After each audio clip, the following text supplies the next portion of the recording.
I'm standing up here bashing the living shit out of Nazis.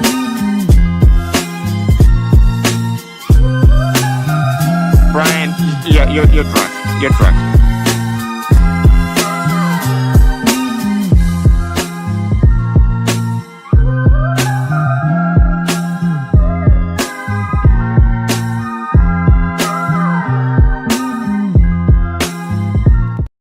All right, ladies and gentlemen, what do you say we pop right into it? Not a moment to waste. I appreciate you joining me. Today is Tuesday, what is today? July 15th, 2025. This is Blunt Politics. I am Boston Brian. I really appreciate you joining me once again. Today is a really special day. Really honored and privileged to be able to say that we have a very special guest today, retired former Capitol Police Officer Harry Dunn. Like I said, just somebody that literally stands as a representation of democracy in today's day and age for a lot of people. So I'm very blessed and honored, as I said, to be able to get to speak to him. Before I bring him in, let me just say hi to the chat, say hi to the mods. Thank you, mods, for keeping that chat safe. Thank you, Tiff. Thank you, Rocks. Thank you, all you guys in there.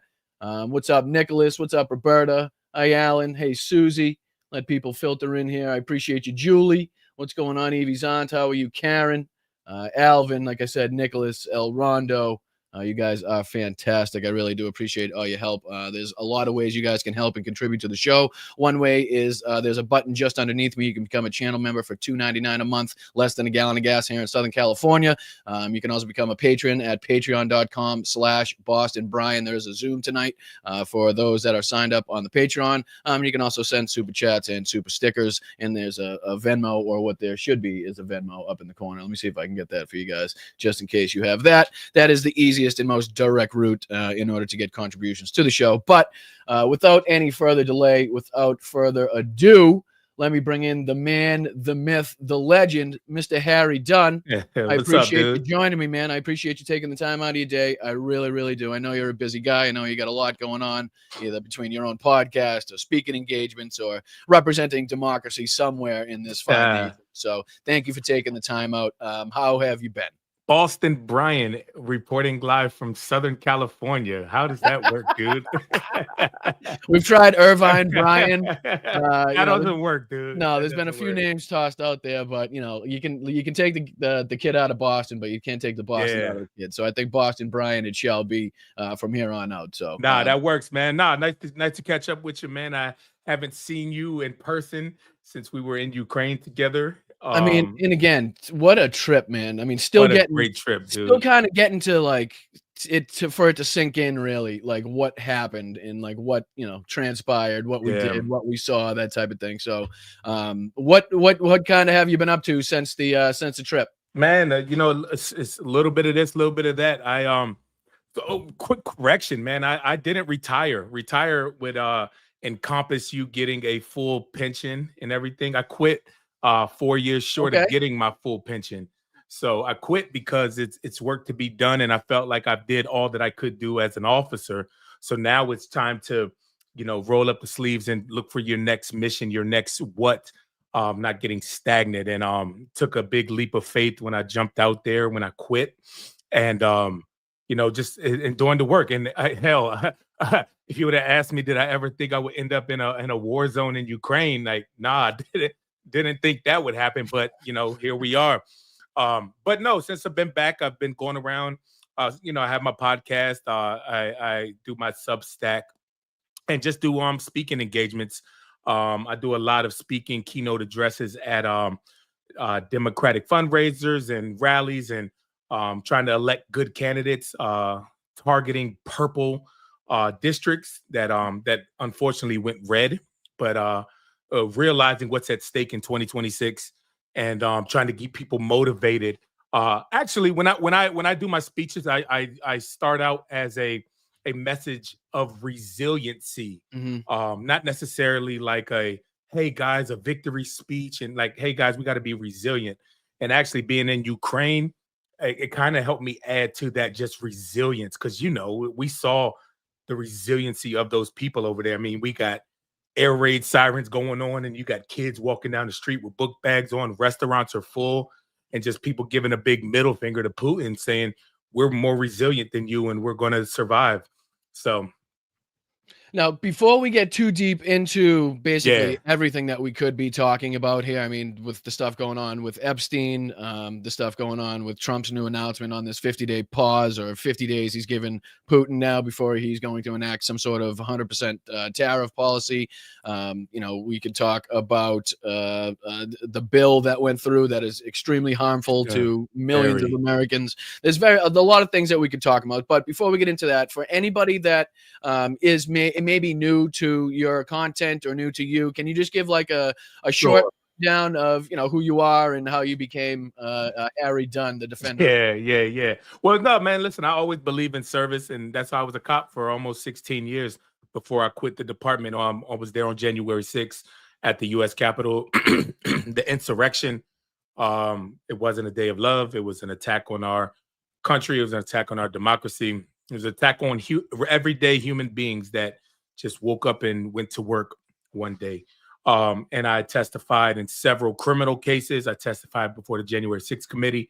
And currently I have an active lawsuit against the architect of the Capitol for his failure to comply with the law that Congress enacted to put up a plaque to honor the January 6th officers. I have a podcast. I ran for Congress in Maryland's 3rd Congressional District. I came in second out of 22 people. I became a surrogate for initially it was Joe Biden, then obviously Kamala Harris. And I started a PAC, Harry Dunn's Democracy Defenders PAC. Damn, I'm just rattling off all the stuff that I'm doing. Damn, I realized let's go, brother. It's a lot Sounds of like you've done this before. Let's go. So I got a Substack. It's called Standing Our Ground. I like to be very incorporate all of us because it's our ground. It's all of us. It's going to take all of us. And that's the name of my Substack, which is also the name of my New York Times best-selling book, Standing My Ground. I was so close to having my hands on a copy. You know what? I got it. I have it for you, and I have it for everybody else that was on our convoy with us. I just been so busy, but I got the box sitting in my living room ready to ship it out. I'm still kicking myself out. So that's on me. That one's on me, bro. So I do that. I have my podcast. It's called Clean Up on Aisle 45, and I co-host that with Allison Gill, her handle is Muller She Wrote on all the socials and everything like that, called Clean Up on Aisle 45, and we cover the Justice Department, a lot of the legal cases that are ongoing with the Trump administration.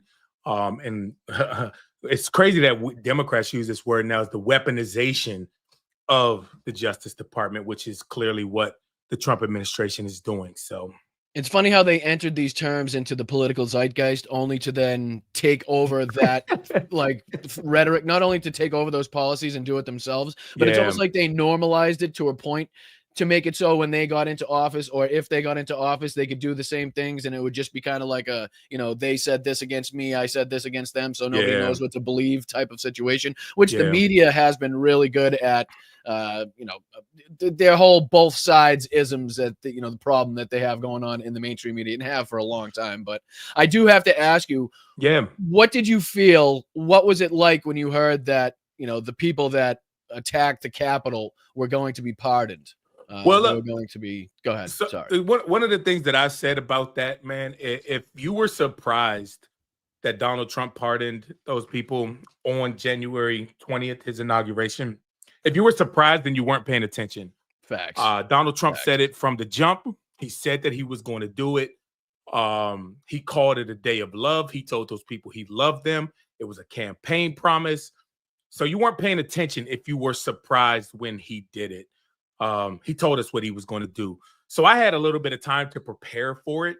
And I didn't want it to happen, which is why I campaigned so hard to elect one of the most qualified people to ever run for president in Kamala Harris. That's why I campaigned so hard to get her elected. And not just vote against Donald Trump, but for Kamala Harris. I mean, what an opportunity to have to vote for a Black woman who is extremely qualified and just a great person too. I know her personally, so I'm kind of like bragging on her a little bit, but she's such a great person. And the amount of time that she had to get ready to run a campaign and everything, I think she did a fantastic job. But America screwed it. America screwed the pooch. America let me down. And I've had to stop. I had to come to terms to stop thinking America is this amazing, great place where we are above fascism and, supporting Nazism and supporting rapists and, convicted felons. We're not above that. We want to be, we should be, but we're not, because we had the opportunity to show it on November the 5th, and we didn't. We showed who we were. But one of the reasons you, myself, a lot of people in this chat keep talking, keep showing up, keep fighting, is because we believe that we can be better than this, and our families, our future generations deserve better than this shit that we're going through now. Well, we speaking on behalf of myself and the chat, we absolutely appreciate your continued fight and the passion that you put into your projects, and you can clearly hear it in the way that you speak. I do have to ask, how does one like Harry Dunn get linked up with anything involved in actually putting boots on the ground in Europe, boots on the ground in Ukraine? How did that come about for Harry Dunn? Dude, let me tell you something. I was sitting at a bar. Every good story starts with I'm sitting at a bar. I was sitting at a bar and drinking bourbon, man. Bourbon is and it's like 10:30 at night. And this was around the time that whole debacle at the White House happened, where Rubio and Hegseth and Trump ambushed Zelensky in the Oval. And I mean, it was crap. So I'm on socials, I'm on Blue Sky ranting. My handle on there is Libra Dunn 1, I think. Yeah. And I was just posting a post about how Trump could never be half the man, that Zelensky is. And, and I just went on like a rant on social. And I get a call for former Congressman Denver Riggleman. And he's like, going everything that I'm saying. And we're like, and I'm already like 2 or 3 bourbons in, and he's like, hey, and we're just ranting and yelling and like, screw this guy, blah, blah, blah. He was like, dude, you want to go to Ukraine? I was like when? Like now? Like tomorrow? Like, what are you talking about? What are you talking about, dude? And then he said, stand by, man. You know what? I'll ping you. The documents are coming tomorrow. And I was like, all right. So next thing you know, Denver connected me with a fantastic organization out there that we linked up with, Zero Line. And it was just a fantastic opportunity to be out there to help, to do something, to show up. Because, man, those people in Ukraine, man, they said that how much they appreciated the aid and they loved it, they needed it. But they told us they were really happy to just see us there physically. That meant so much to them that we were there on the ground. So yeah, I was lucky enough to have Denver on the podcast recently. I also talked to Steve Ketman came on, who was there with Denver. I mean, just the different, we talk with all of those people. We talked about like the different walks of life that people came from to just somehow meet in their lives in that moment at that place. It was kind of a wild situation. I mean, you got guys like Pierre, Ken Casey, Ken Harbaugh, who was, the one that actually was the one that linked me up with this whole situation. And I was lucky enough to, have him basically reach out to me because of I guess something similar to you, where I'm passionate about the Ukrainian fight and the Ukrainian plight, and making sure that they get the assistance and the headlines and the spotlight that it deserves. Absolutely. So I mean, you get people like Duke, Walter, Richard, Kim, Lauren, Ian, Bo, Matt, Sasha. I mean, the list goes on. Of people from different walks of life, all different walks walks of life, dude. Man, we couldn't have been more different, man. Right. I mean, you had rich people, you had people like me that are far from rich, right? Man. You had extremely qualified people, whether it be in the military, intelligence, yourself as a police officer, working in the Capitol Police Force, down to, again, idiots like me who just sit here with a microphone in front of their face, right? And kind of have a platform to get this message out to. So it's just like like I keep saying, the congregation and the the different groups of people that showed up there was something that kind of it still sticks with me. I was just wondering if you could speak on that situation, and if you were surprised by the different people you saw and met. So I not really, because I had the opportunity to see it. The people that care, the people that are involved. Listen, I'm born and raised, and I still live in the DC area, which is called the Beltway, which also can be a bubble. It could be a bubble for people that have never seen, remember that picture that it's not a tank. I got the video for you in case you want to watch it, because I thought that was one of the fucking funniest things. One of the funny, like, it gives you a good insight into like the mindset and the attitude of Ukrainians now, where she didn't even break stride. She was like, it's not a tank. Doesn't even give a shit. Like, the businesswoman knows about all these tanks, knows about the equipment. Not only that, but was like, ready to speak up. It was she really was. But no, man, like, so I got used to living in this bubble where we assumed what's going on. But when I actually got to hit the ground with the campaign, I was in every campaign rally, a battleground state, 2, 3, 4 times all across the country, in Middle America, being able to seeing how disconnected people are and not paying attention people are, but on the same hand, the amount of people that are connected and paying attention. So I was familiar, and I expected to see that, but it meant it was all walks of life there. You had people that were doctors or former doctors, or just, like you said, podcasters, or unemployed speakers like myself, or whatever. Just people. Just the common theme about it is we all care. We all have a little bit of empathy. We all have a heart. We all believe in democracy, and that's the common theme there. And we were willing to step out there and put ourselves in potential danger. There was potential danger. I mean, we were fortunate we didn't have any incidents, but if you look, I mean, a couple of weeks ago or a week ago, Kiev, we're close to where we were staying, got rocked. So I mean, I don't think we can actually quite put it in perspective just how lucky we got during our short stay there. Yeah. I mean, the days before we got there, and literally the day or day after until now have been hell, right? Have been like, it's been exponentially worse than it was, before Donald Trump took office, the guy that said he could end this in 24 hours. And we've seen literally twice as many attacks, twice as many drones, twice as many missiles. It's really amazing when we look back, or when I look back, to think of how lucky we really were when we were there, because yes, we did have the air raid sirens. Yes, it was, hard sleeping when you got air raid sirens at midnight and 3 a.m. And that's part of the mental warfare game that Russia plays on Ukrainians as well, because even when you're not getting struck with drones and missiles, that not getting 8 hours of sleep or being woken up twice every single night absolutely does have an effect on your mental capacity, on your attitude, on things like that, your emotions. It absolutely does.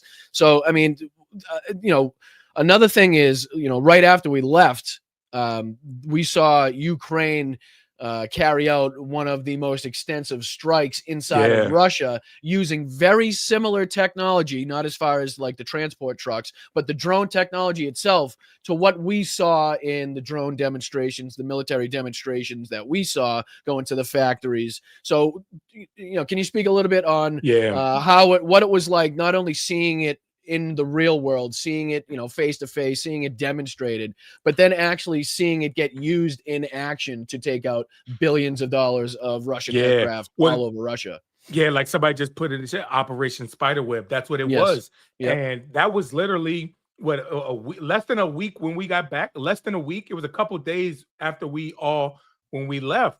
And that's how Ukraine wins this war. Listen, like, there's no secret how much more financially backed Russia is, and how much more military they have. And but you can't teach heart, you can't teach resolve, you can't teach resilience.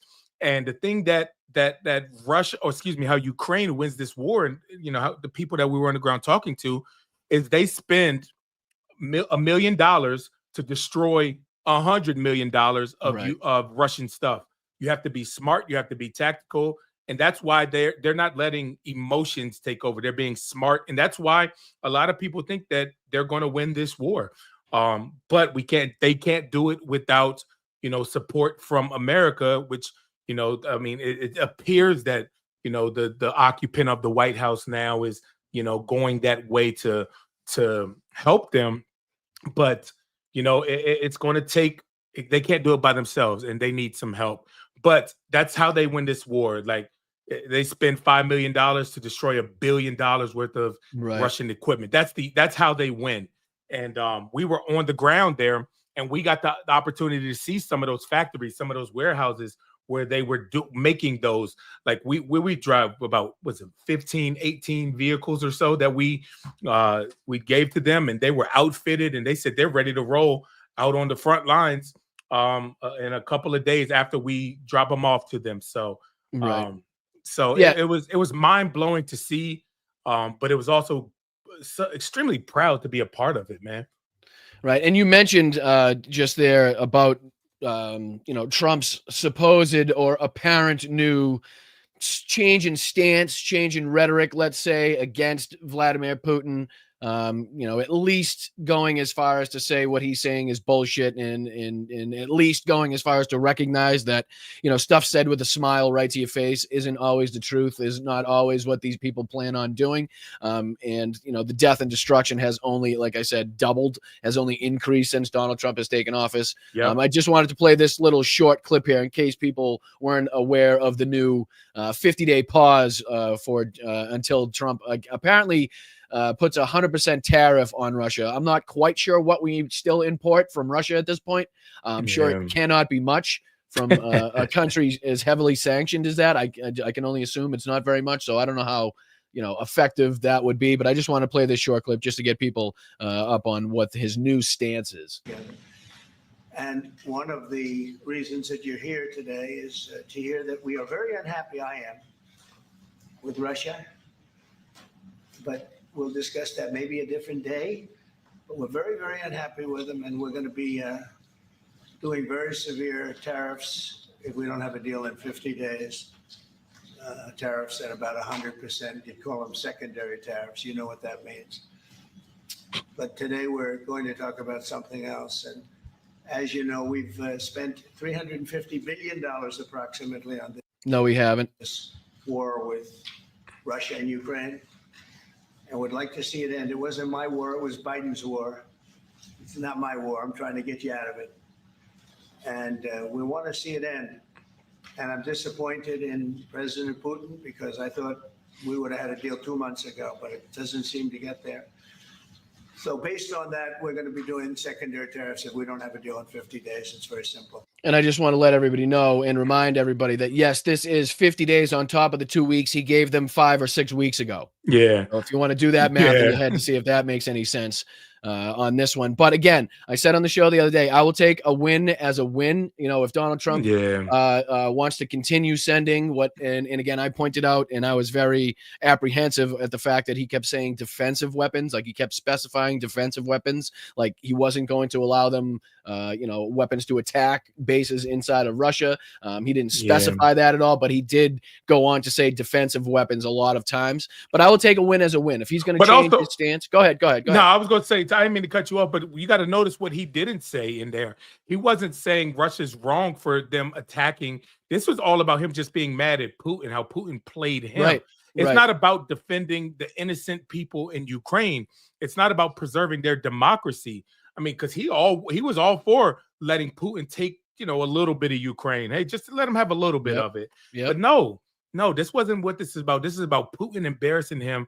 And, but like you said, even a broken clock's right twice a day. But, still screw that guy in that White House, No, absolutely. And believe me, this is something that I was kind of taught on our trip by somebody we met in Ukraine. We were actually standing on the anti-aircraft boat that, the raft that they had with the anti-aircraft guns on there in case the drones came up the river.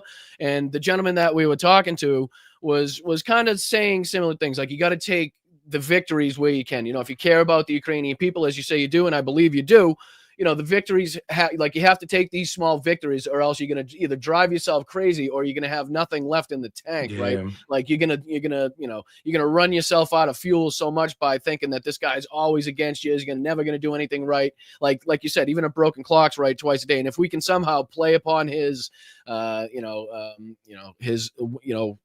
the fact that he gets embarrassed, the fact that we can play on the fact that he doesn't like being wrong, looking wrong, and we can use that to our advantage to help the people of Ukraine, to continue to send them weapons, at least until we can get some better people either in the House or, God forbid this is still going on when we take over the presidency again. But, we still have to make sure that they have the weapons needed in order to defend against these increased Russian attacks. So, but there was also this part here, where, like you were just saying, Donald Trump even goes on to say and call what Russia is still doing a positive and strong thing, right? So goes right along with what you were just talking about, how he just cannot help himself but to still laud and praise the dictatorial powers and the attack, right, for being a strong and what he calls a positive thing. But he is immediately cut off by NATO Secretary General Mark Rutte, who goes on to tell everybody just how dangerous and deadly these increased Russian attacks have been over the last few months. So if I could just play this real quick, this goes a long way in showing exactly what you were just talking about as far as I didn't mean to steal your thunder. I didn't know you were coming with No. Yeah. I just pulled this up because you just said it, and it reminded me of what he said. And I give all respect for Mark Rutte for speaking up here, for kind of cutting Donald Trump off and being like, well, wait, I don't know what you're talking about. People are dying. 700 drone attacks, 700 drones. Like, that's we're talking about a serious thing. And also in the last clip that I just played, how frustrating it is for me to hear Donald Trump say, "Oh, we're not going to talk about that today." Right? That's something that can be pushed on to a later meeting. Meanwhile, Ukrainians are dying night after night, day in and day out on the front lines. And Donald Trump saying, we'll kind of push that off to the next meeting. Let's not talk about that right now, type of thing. But let me just play this again. It's just 30-second clip of him, and it gives a good illustration of exactly what you were just talking about and referencing. But they don't have. They're losing on equipment, and Russia's really taken a very positive, very strong. I mean, he says positive, catches himself, tries to think of a different word, and then the next word pops into his head is strong. So that's just one thing to take a look at. Really taken a very positive, very strong. I mean, what they've done the last couple of weeks. Without military reasons, so what they're doing is 700 drones a day, missiles. And then the Secretary General chimes in here, with 700 drones a day, we're talking about missiles, bombs, people dying. Like, he's trying to drill it either into Trump's head or at least get it into the media's discussion here of exactly how dangerous and deadly a situation we're talking about. This is not because of military goals. It is just creating panic, hitting people out of their sleeps, hitting towns. It's really terrible, and it is meaning a lot of people lose their lives. And meaning a lot of people are losing their lives. I mean, he's absolutely right. And again, it's not an easy situation, especially after we saw how this administration, this regime has treated Volodymyr Zelensky in that same position. to be able to speak up and to Yep. be able to be like, hey, listen, I know what you're talking about is bullshit, so let me tell these people exactly what's going on. I give this guy a lot of credit. Nobody knows really the threat posed by Russia or the danger posed by the lack of U.S. involvement in this conflict than I think the head of NATO, right?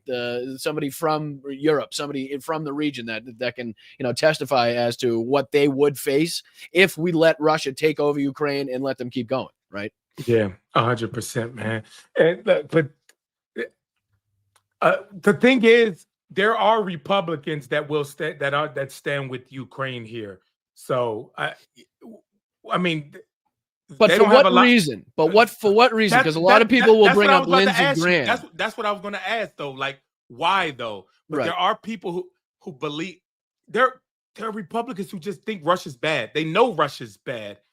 They're not all in with that. So, I mean, Well, Lindsey Graham right off the jump comes to mind, where people always Yeah. love to bring him up as somebody that will defend Ukraine, that talks about but the he does importance. whatever Trump's want him to. Screw But him too. if you man. listen to actually what he says, if you go back and listen to any of his comments, every single time it is always followed up by some sort of how the United States can profit off a mineral deal, how they can use the land afterwards to make money, how we can profit from this situation somehow, right? So it's like he's a war profiteer. He's trying to profit from the war, even though he's helping, right? It's for the wrong reasons. But we have to recognize that while also at the same time accepting, I guess, what little help he's willing to put forth with his power as a senator, right? So that's something else that we have to battle against too. Yeah, you're 100% right. And, like, I'm curious to see when, this when Donald Trump says, we're going to send money, that's going to require Congress to send the money to. I wonder what that vote's going to look like, what that bill is going to look like, and the opposition to it, because there are Republicans, like you said, like I said, there's a few that support Ukraine, but there are definitely a lot that want nothing to do with Ukraine at all. Marjorie Taylor Greene comes to mind. But I mean, I'm curious to see what that bill is going to look like when it comes, because it has to come to a vote. It has to come to a vote on the. Well, if it looks like anything like the vote on the release of the Jeffrey Epstein files, oh my gosh, then I guess we don't have much to look forward to, because how disgusting is that? And just another huge aspect, a huge, I guess, thing right now in the political atmosphere that is the MAGA and Republican right is the Jeffrey Epstein story, where I've been diving into it for the last several shows on the mindset of these MAGA commentators to, on one hand, be extremely upset that they feel like they've been lied to, which they have, but on the other hand, their unwillingness, their inability to connect Donald Trump to the situation with his past criminalities and involvements with Jeffrey Epstein, and with his power now as president to control Pam Bondi and the FBI to make this stuff go away. Like, they want to continue to remove him from the situation, but also try to act like they're mad and upset and like they want answers, right? So what are you thinking? What are your thoughts so far on the latest, or what were people calling this Jeffrey Epstein cover-up debacle? I feel like this is the fracture of MAGA that I've been hoping for. I've been awaiting, anticipating. Because MAGA loves a good conspiracy theory. And this is one that they meaning the Trump administration, has an opportunity to actually get in front. They promised it. They ran on it. They ran on releasing the files, releasing that, being transparent about that. Pam Bondi said she had it on her desk. They were walking around with those booklets and the pamphlets that read Epstein files. Behind a gate, baby. Yeah. So, and now that pissed a lot of MAGA people off. They don't trust him. Like, if you go look at his latest post when he talked about the Epstein thing, his own supporters were tearing him a new one. So, and then look how quick that vote came. And was that on the floor of Congress? I didn't get to see. It happened early. Like, it was less than 24 hours ago. So I didn't get to see. But I think it was in committee, because Virginia Fox was overseeing it. That's the congresswoman from North Carolina. She's a despicable old woman. This was Brian Tyler Cohen. He says Republicans pull shock late night move in Epstein files vote. Yeah, was it? Not much of a description, but gotcha. I didn't know if it was in committee or was on the full floor. But but it was introduced by Congressman VC, I believe, to release the files. And you know what? Why not? You know what? Democrats, run on that. Hey, you know what? Y'all want it? You'll get it. Let's be transparent, man. That's what people want. And I don't care. People are saying, well, the Obamas on it, the Clintons. I don't care who's on it, man. If you're taking advantage, if you're abusing it, you need to go to jail. You need to be held accountable. And if you're a predator, you need to be locked away. And also those victims, those girls, those underage kids deserve justice too. And I don't give a damn who's on that list, whether you're a R or a D or whatever. But if you're on that list, screw you. You need to be held accountable. Point blank, period. And that's why they're not coming out, because speculating, they think Donald Trump is on it.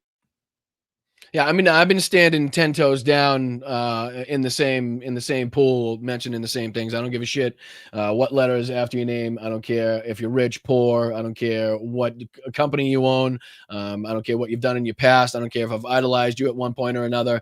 Again, if you're on the list, if you're found to have any involvement in criminalities in this situation, then you get to stand trial. You get to get locked up just like anybody else should, right? So we've been saying that, I believe, on our side for a long time. But when you have things like Pizzagate, when you have organizations like QAnon, when you've been feeding them this whole that it's only Bill Gates, only Bill Clinton, only people that the left idolize, or only people on the left, it gives them this, it gives them this want to see the information. And then to when you get into office and have the ability to release said information, to kind of sweep it under the rug, you're only setting yourself up for failure.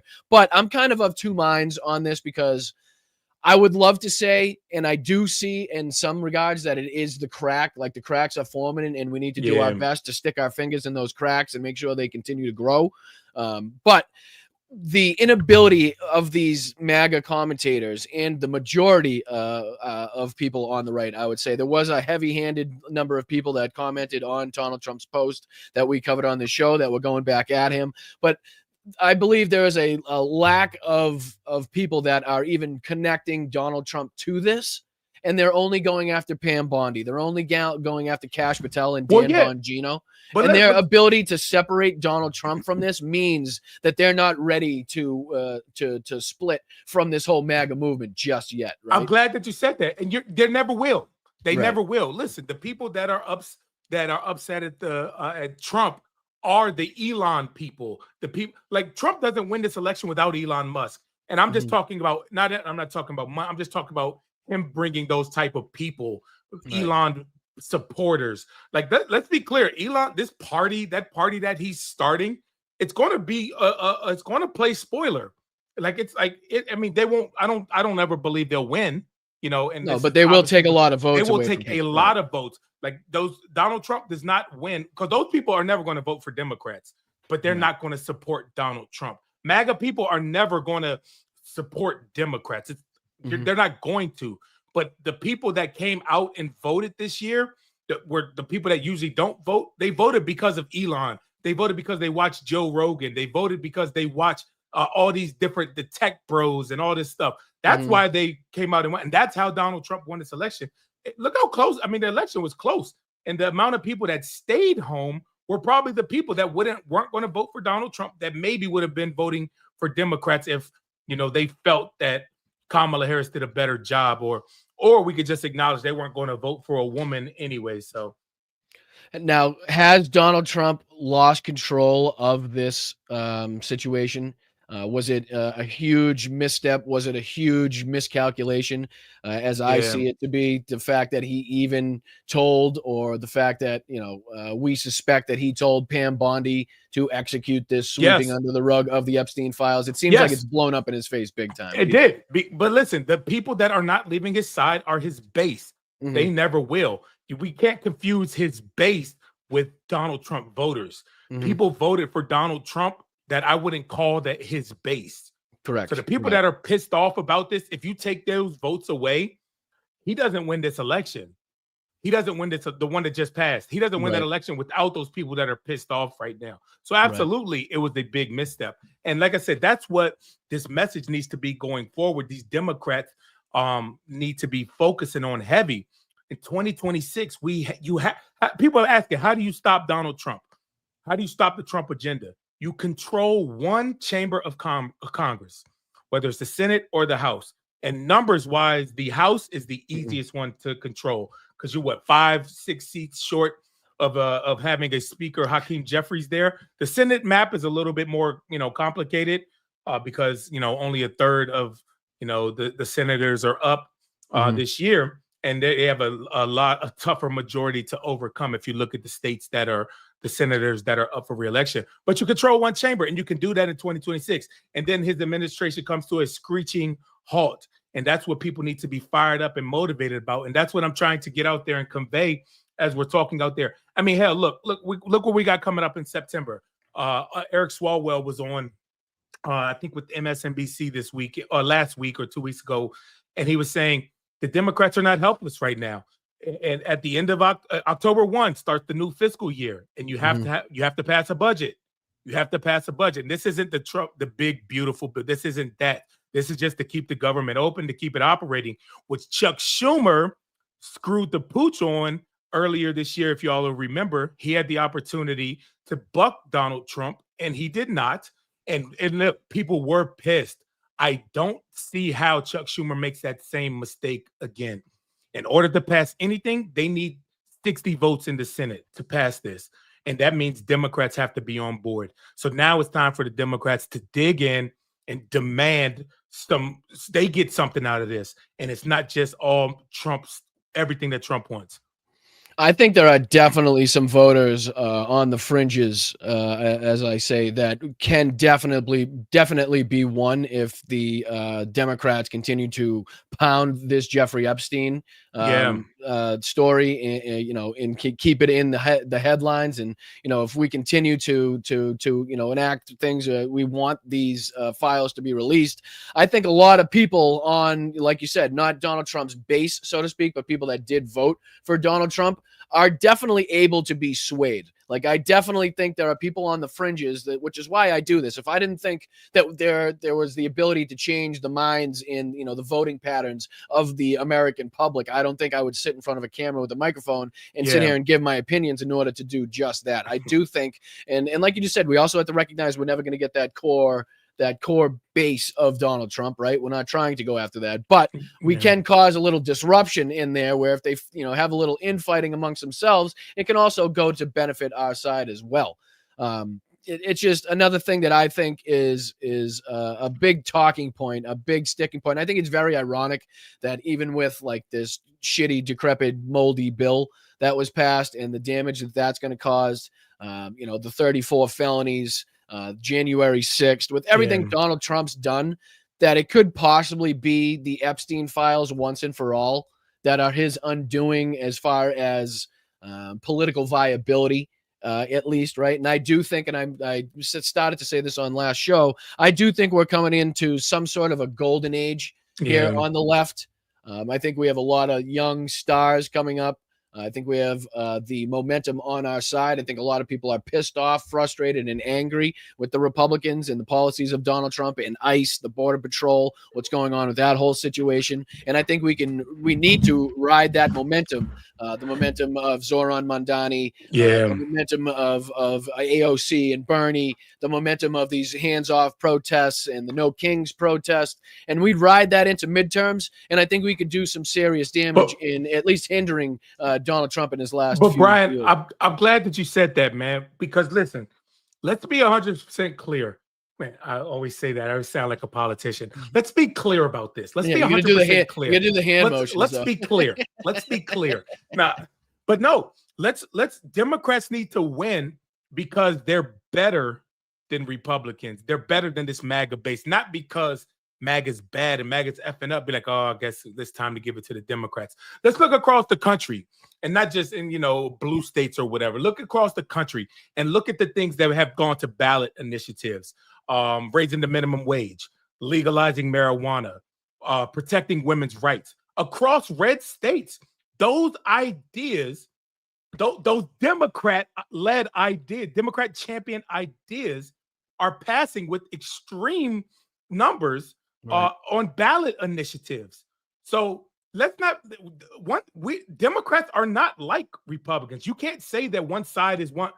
we want a living wage. We want people to be Right. able to choose their healthcare, have affordable healthcare. They want people to have livable wages, or women to choose their whatever they want to do with their bodies. That's widely popular across the country, and it's widely unpopular in the Republican world.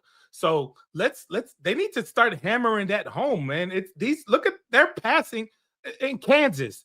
The pro-choice women's right to choose passed by like over with 70+% of the vote, but yet they don't have any like excuse me, they have a Democratic governor, but majority of the federal legislation is all Republican. How is that? In Kentucky, you have Andy Beshear.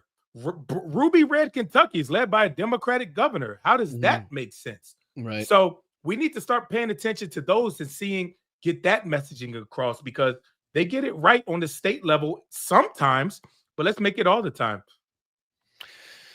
Amen to that. I couldn't agree more with what you're saying. It's very important, again, what you're doing, again, going around the country and making sure that we are hammering away at these purple districts that are so important, again, when it comes to voting, whether it be midterms or the general elections.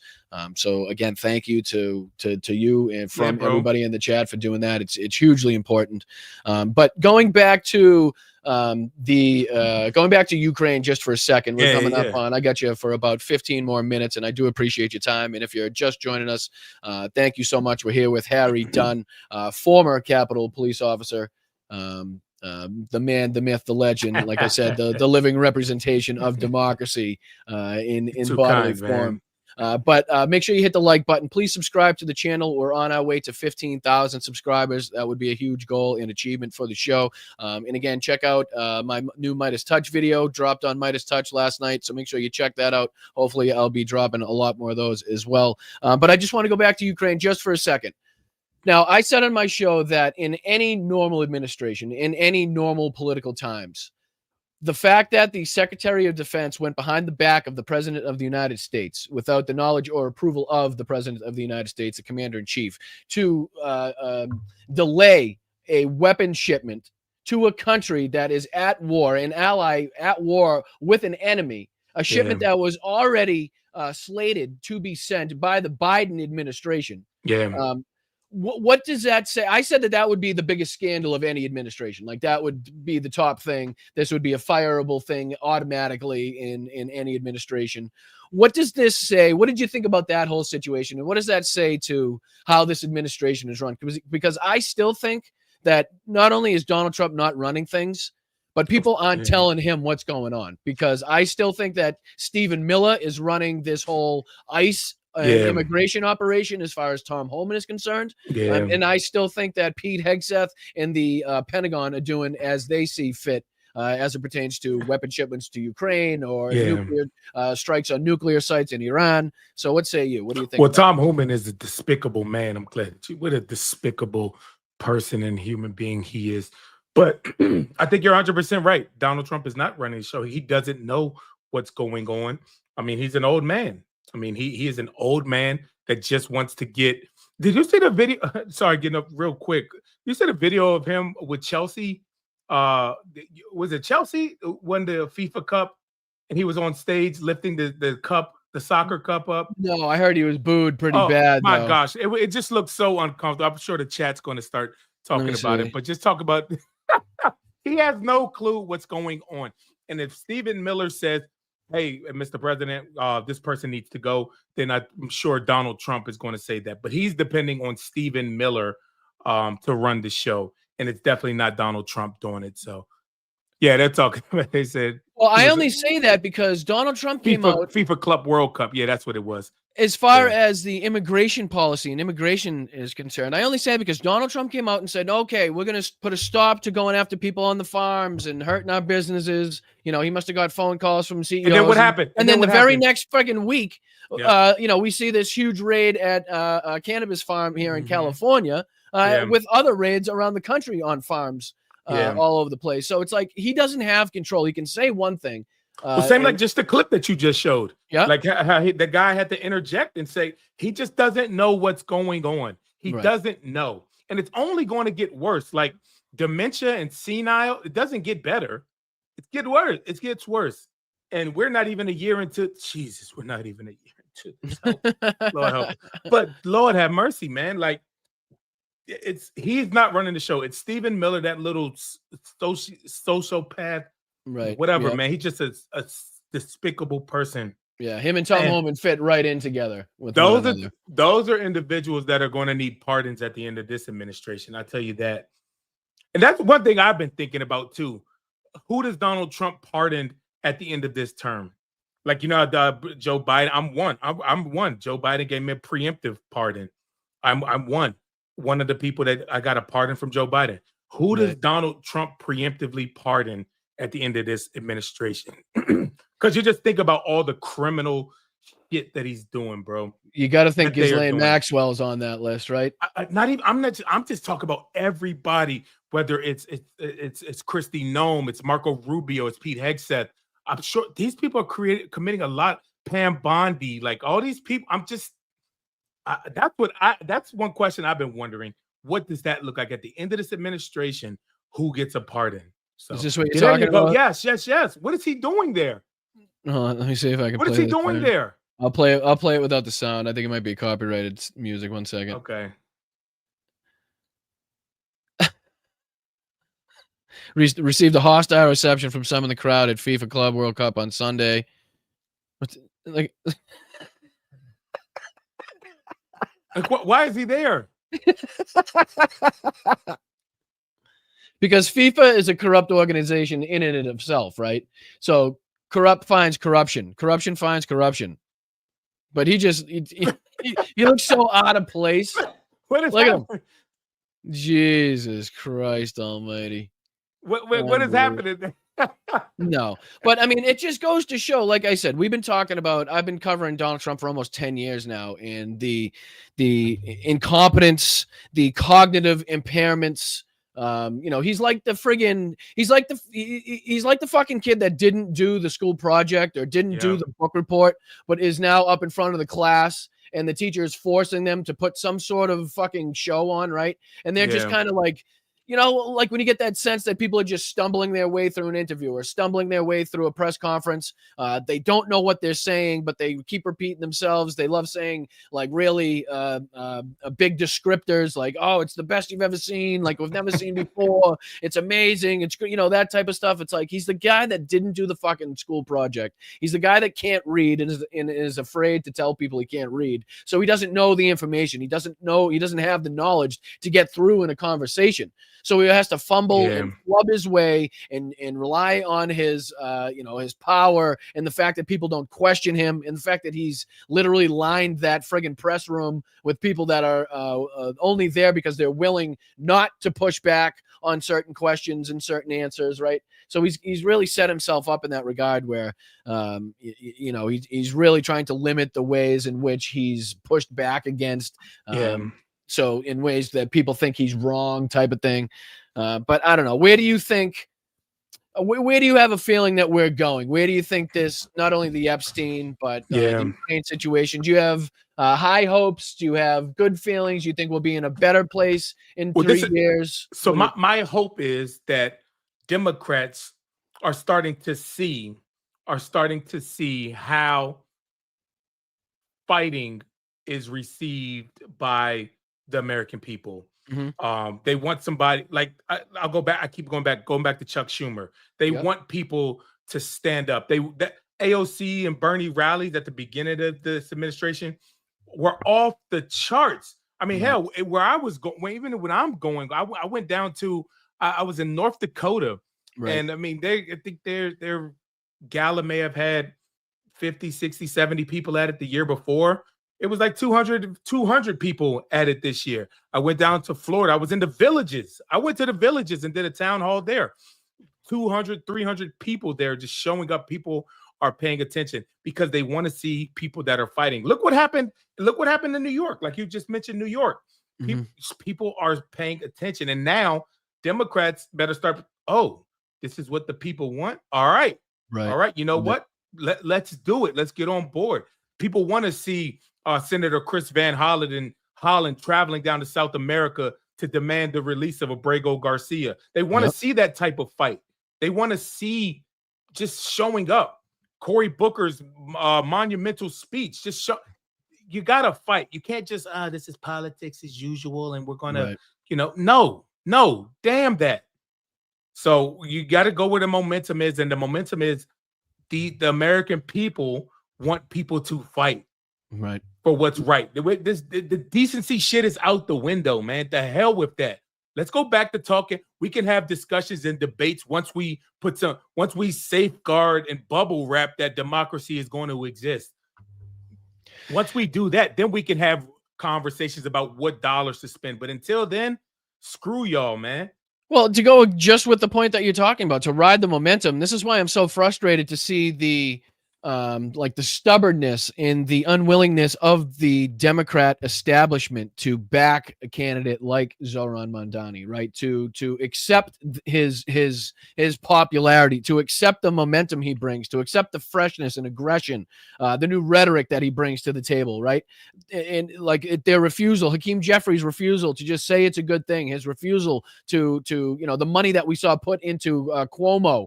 After the allegations behind him, I mean, now that we're going to see him run independent, I guess in the mayoral race, he's now going to run as an independent to try to get in that way. But I mean, it's really disturbing and depressing to see that they just will not accept a victory, a W. Like, they are handed a victory. They are handed momentum right now, the Democrats, in Zoran Mandani. And we need to do our very best in order to get the man elected, in order to make sure that we continue to ride that momentum, the momentum of AOC, the momentum of Bernie, the momentum of so many of the Democrats now that have been coming out, Jasmine Crockett, so on girl, and so man. forth. Love Jasmine, man. But also the whole thing with Jeffries, and like somebody said, like in the comment, I'm not 100% certain of what Zohan his policies are. I'm not 100%, but I do know the people of New York chose him. So you know what? Let's pay attention. All right, this is who it is. So let's understand. Let me try to understand more about him. Let me try to get some clarity. Let me meet with him. Hey, what do you this is how you feel? Oh, what do you think of? Get together. Don't just go on some Sunday shows and demand he needs to say this. Wait a minute. Have you sat down and talked? I don't know. I don't know if that's true, but the people have spoken. Right. The people. This is what the people want. Right. So well, I just think if you can't get the people what you want, sorry, man. If you can't get the people what you want, what they want, then step aside and let somebody else do it who will. I just think in this moment, it's absolutely asinine, not only politically, but just in reality, to go on any of these shows to repeat GOP Republican propaganda as far as what they have said that Zoran has said, as opposed to what he's actually said, which is totally different. So to come out and be like, well, he needs to, talk about this and what he said in this. Well, you're only repeating Republican talking points. Why don't we come in and actually talk about what you just talked about, the momentum, the fact that the people have spoken. The fact that that New York City has one of the highest Jewish numbers of Jewish people in the country, right, in the world, if not right, other than Israel, and they have spoken. He got more votes in the New York City primary than any other candidate in New York City history, as far as I've read. I mean, that's saying something. That says something. So you can't just walk past that like that's not real. Like this. Like, I mean, yes, Cuomo's trying to play spoiler now, but I mean, it looks like this guy's going to be the next mayor. So I mean, like, what are we doing here? Right. All right. Like I don't know. I don't know his stance, his position. I haven't researched it, thoroughly. So I'm not I haven't endorsed him. I don't know, but the people have spoken. So pay attention to that, man. Pay attention to what the people want. Well, I very much appreciate you joining us, buddy. I really, really do. It was an honor and a pleasure to not only meet you in Ukraine, but to have you take the time out of your busy schedule to join us here on this little show that could. The little show you're a good of blunt show. You're politics. A good show, man. I was happy to be here, brother. I would be very remiss if I didn't once again bring up the fact that you are my girlfriend's favorite. She has been a fan and a follower of you far longer than I have been aware and up to date on your importance in the fight that you have been engaged in. So on behalf of my girlfriend, I just wanted to say hi to you from her, because again, she is a huge fan and supporter of you. I texted her earlier. No, I'm joking. Look, he got worried. He got worried. You see that, y'all? You see his face? Well, as long as it was that same message that you put in the book the first time, then I'd be okay with it, because it was such a long, nice, heartfelt message, and then I had to go fuck it up by losing the book. I really do thank you, buddy. I appreciate you taking the time out. Do you have any just last words? You want to remind everybody where they can find you? Give everybody just kind of last little message on the way out. Well, no, just a message. Look, y'all, stay involved, do something, and that's been always my call to action.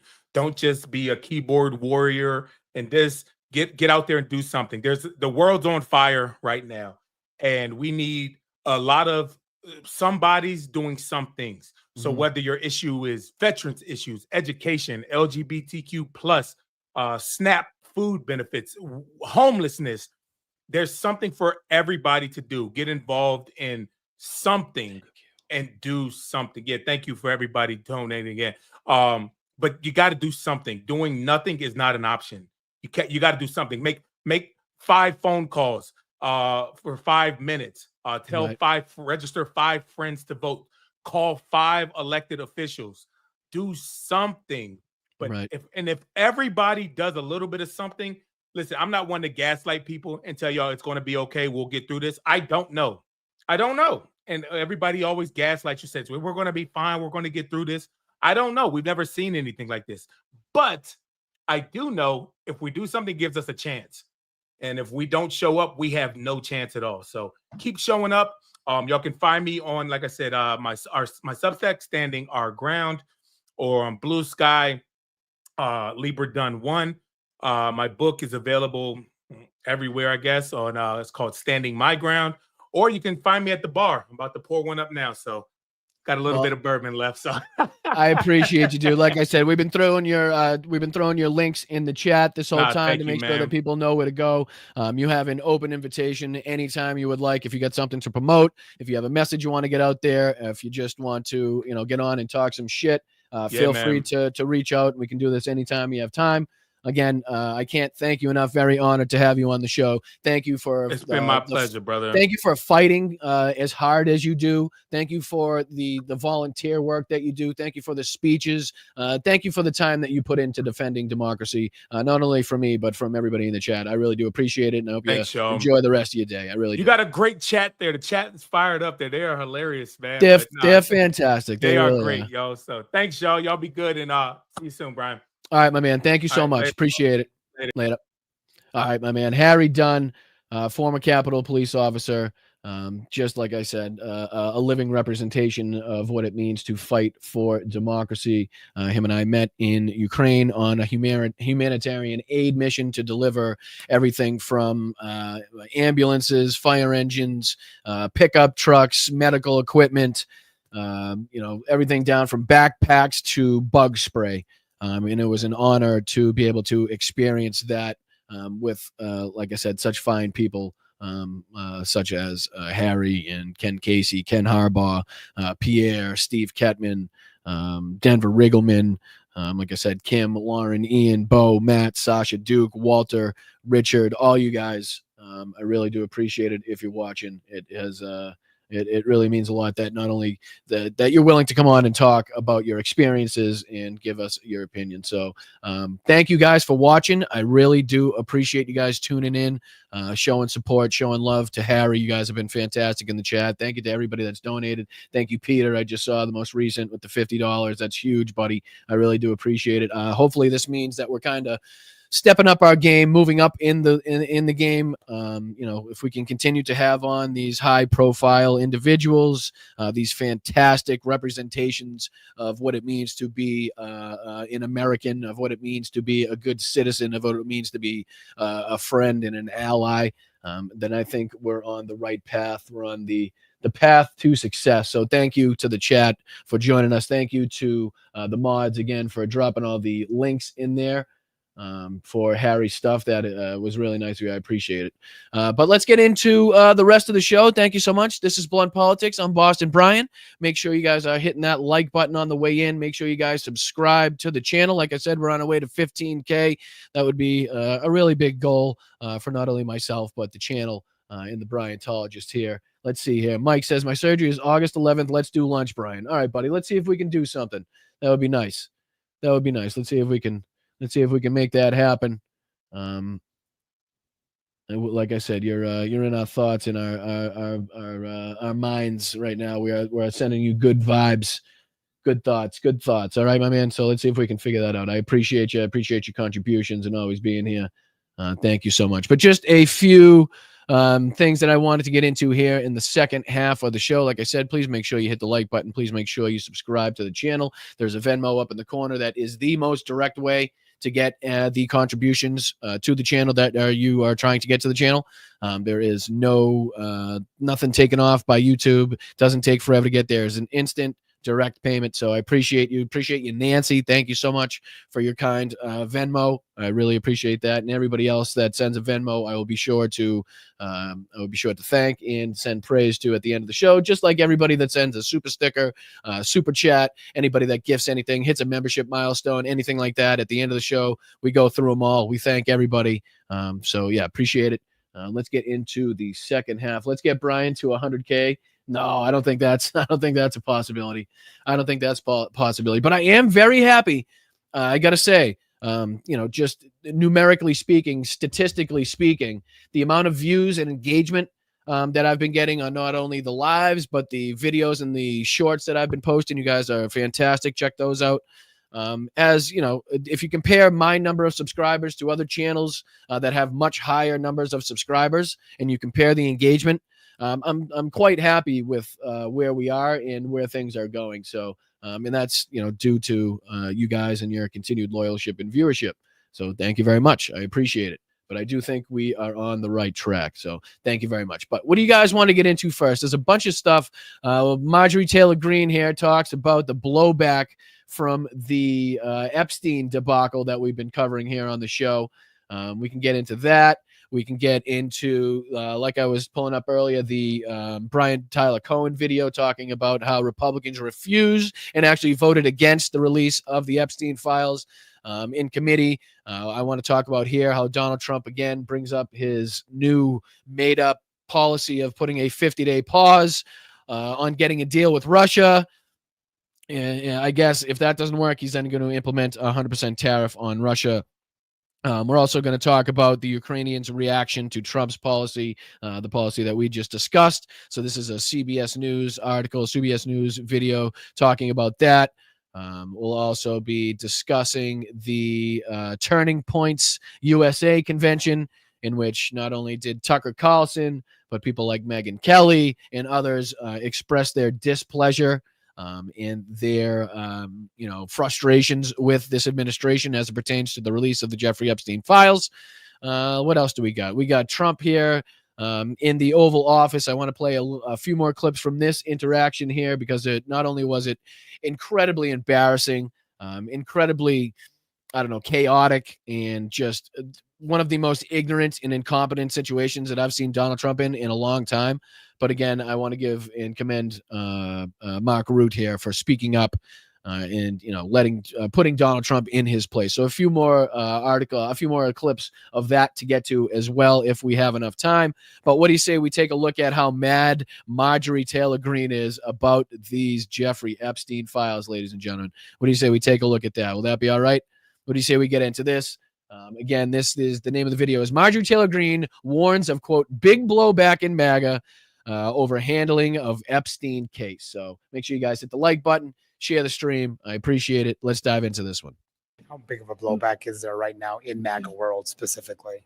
It's pretty big. I have to be honest. It's just a red line that it crosses for many people. Jeffrey Epstein is literally the most well-known convicted pedophile in modern day history. This is something that's been talked about. Now, just to remind everybody, with the past QAnon affiliations with Marjorie Taylor Greene, you can pull up any number of videos that she put on the internet when she was in that phase, let's call it, huge Pizzagate conspiracy theorists. These are the exact type of people that are rabid to get the information in hopes of seeing a long list of Democrats, seeing a long list of business owners and Hollywood celebrities that the left idolizes. This is what they hope and think that this list is consistent of, which is why they're so confused as to why Donald Trump wouldn't allow this list to come out, because it's not like he has any involvement. So why would he not want it to come out? Which is just obviously ridiculous, to say the least, as we know in the chat here. But let's continue with this one and see just how mad she thinks MAGA is going to get and how far they're willing to go in order to demand answers in this case.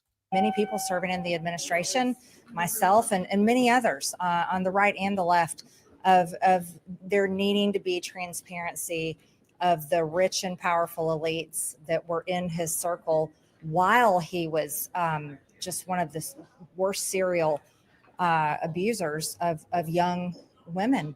It has been a very serious situation for the administration, and many people are speaking out online. You've seen it. You saw it at Turning Point Student Action Summon this weekend. Hold on. Do you guys know she's talking about like the people that ran in his circle? Do you guys have any idea? Like, who are the types of people that ran in Jeffrey Epstein's circle? Is there anyone like a prominent figure that you can think of that right now might have the power and the capabilities and also the motive to make this disappear, or at least want this to disappear? Can you guys think of anybody that might have some sort of connection to Jeffrey Epstein? I don't know. I'm trying to think of somebody that MAGA would know that is really high profile to them that might have some, like, I don't know, issue or involvement to this. Do you guys know anybody? A supposed billionaire, rich, powerful, elite, has the power right now. Let me know if you can think of anybody in the chat, because right now I am stumped, ladies and gentlemen. And a lot of people in MAGA, they really want to know more information about the people that were involved with Jeffrey Epstein. And is there apparently they don't. Apparently their inability and their lack of reasoning in order to be able to connect Donald Trump into what's going on right now shows me that they aren't very serious about seeing these files. They aren't very serious about the law and order, about seeing people held accountable. That just goes to show me they aren't very serious. Either that, they aren't very fucking bright, which I guess also could be true. blackmail list? And are there foreign countries' governments involved? And there's Yes, there are. That's why Donald Trump has crypto in order for foreign governments and bad actors to donate to him in order to give him funds behind the scenes with nobody knowing, in order to get their policies enacted, in order to get some favorability and some deal. You know how it goes. Blatant corruption. That thing. nothing wrong with people continuing to ask that. For the first time in his political life, Donald Trump is losing control of the message. The MAGA base is demanding answers after Attorney General. Now it's like, who the hell ran in his circle? It's just like there's no answers anywhere to be found. It's just like there's no answers on the internet anywhere to be found as to who ran in Epstein's circle at the time he was running the most prolific pedophile ring in human history. Announced that Jeffrey Epstein did not have a client list. At the time of his death, Epstein faced charges over the sex trafficking of underage girls. Bondi's announcement is a 180 from the theories Trump and his allies have promoted for years. For example, Dan Bongino. A lot of people think that he was killed. He knew a lot on a lot of people. He was killed. Yeah, I'd be inclined to do the Epstein. That's funny. That's funny. 2023 with Tucker Carlson. Seem to have a different take on this, Donald. Dan Bongino. A lot of people think that he... Look at August 23rd, 2023, up in the corner. He was killed. He knew a lot on a lot of people. A lot of people thought he was killed. Seems to have taken a different stance on this whole thing now. And it's funny that he, again, was in office when this happened. And he's now trying to say, or at least in 2023, was saying he was killed. Yeah, I'd be inclined to do the Epstein. I'd have no problem with it. Seriously, we need to release the Epstein list. That is an important thing. Put on your big boy pants and let us know who the pedophiles are. I'm not ever going to let this story go because of what I heard from a source about Bill Clinton. I'm not ever going to let this story go because of what I heard of a source about Bill Clinton. That exactly right there encapsulates, right there, just sums up in totality the reason as to why they want the release of these files. They think this is going to be the thing that they're going to hold over the Democrats for fucking generations to come. They're going to use this as a weapon, as a tool to beat Democrats in elections for years to come, because they think every single person on that list is a high-profile Democrat or somebody idolized by Democrats or a Hollywood celebrity. Right? That's what they think, which is why they want this list. So again, it's almost like Lindsey Graham wanting to support Ukraine, but only to make money from the minerals afterwards. or make money off of some shady deal, to profit off the war in some way. Like they want the right thing, but for the wrong reasons. It's like even when these assholes get it right, they're still getting it wrong. So, hey, fucking Dan, I got something for you. Go fuck yourself. Yeah, prick. Been on a plane with Jeffrey Epstein. I'm not letting it go ever. Okay, well, now he's deputy director at the FBI. And Now it seems like he might let himself go as deputy director of the FBI. Not only is he letting it go, he might actually let himself go from the position of power in which he is directly able to have an effect on the release of these files. So now he's got the power to do so, but he damn sure doesn't want it. And is it because, I don't know, maybe somebody in the background, somebody with a little more power is telling him, no, you can't release these files. Yes, you better make these fucking things disappear. Is that a possibility, ladies and gentlemen? Is anybody on the right going to think of this fucking possibility, this option? Because it doesn't seem like they have the ability to comprehend that somehow, somewhere, Donald Trump is involved in this cover-up. Gino is talking about quitting over handling of the Epstein case. The group chat is back. Jasmine, one of the things that struck me about watching this play out online in social media posts is people saying someone should be fired. This person needs to go. That person needs to go. Is it Bondi? Is it Bongino? Where's Kash Patel? All right, this just kind of goes on and talks about the dispute. Here, let's see what they say about Bongino. Oh, thank you, Deanne. Let's go. Appreciate that. No, don't worry about it. You're never late. It's YouTube. It's always up. Don't worry about it. Appreciate you being here for 16 months. That is huge. Appreciate you, Deanne. Thank you so much. Make sure that everybody's thanking Deanne for her continued membership here for 16 months. Let's fucking go. Appreciate you. Sense and that the base gets over it. Of course, I talked to one MAGA influencer who basically said the base, after this, couple of days, including President Trump's Truth Social, was unmoved, that they're not moving on. And so they're kind even of as he says over and over again. Is anyone still talking about this? And the answer is yes. So that's it. The president knows the sway that Bongino has with the base. You can't just explain away a departure like that in the aftermath of the Epstein stuff. So the source says, Bondi goes, no one cares. Bongino goes, it's MAGA Civil War headlines, which is why we've been saying, I think Pam Bondi has kind of been hung out to dry here. I mean, she did substantially put the target on her own back, but I think that the Trump administration and Donald Trump himself used that in order to hang her out to dry. And now Dan Bongino is in the uncomfortable position that he's in, and now thinking about resigning. I haven't heard any more on that.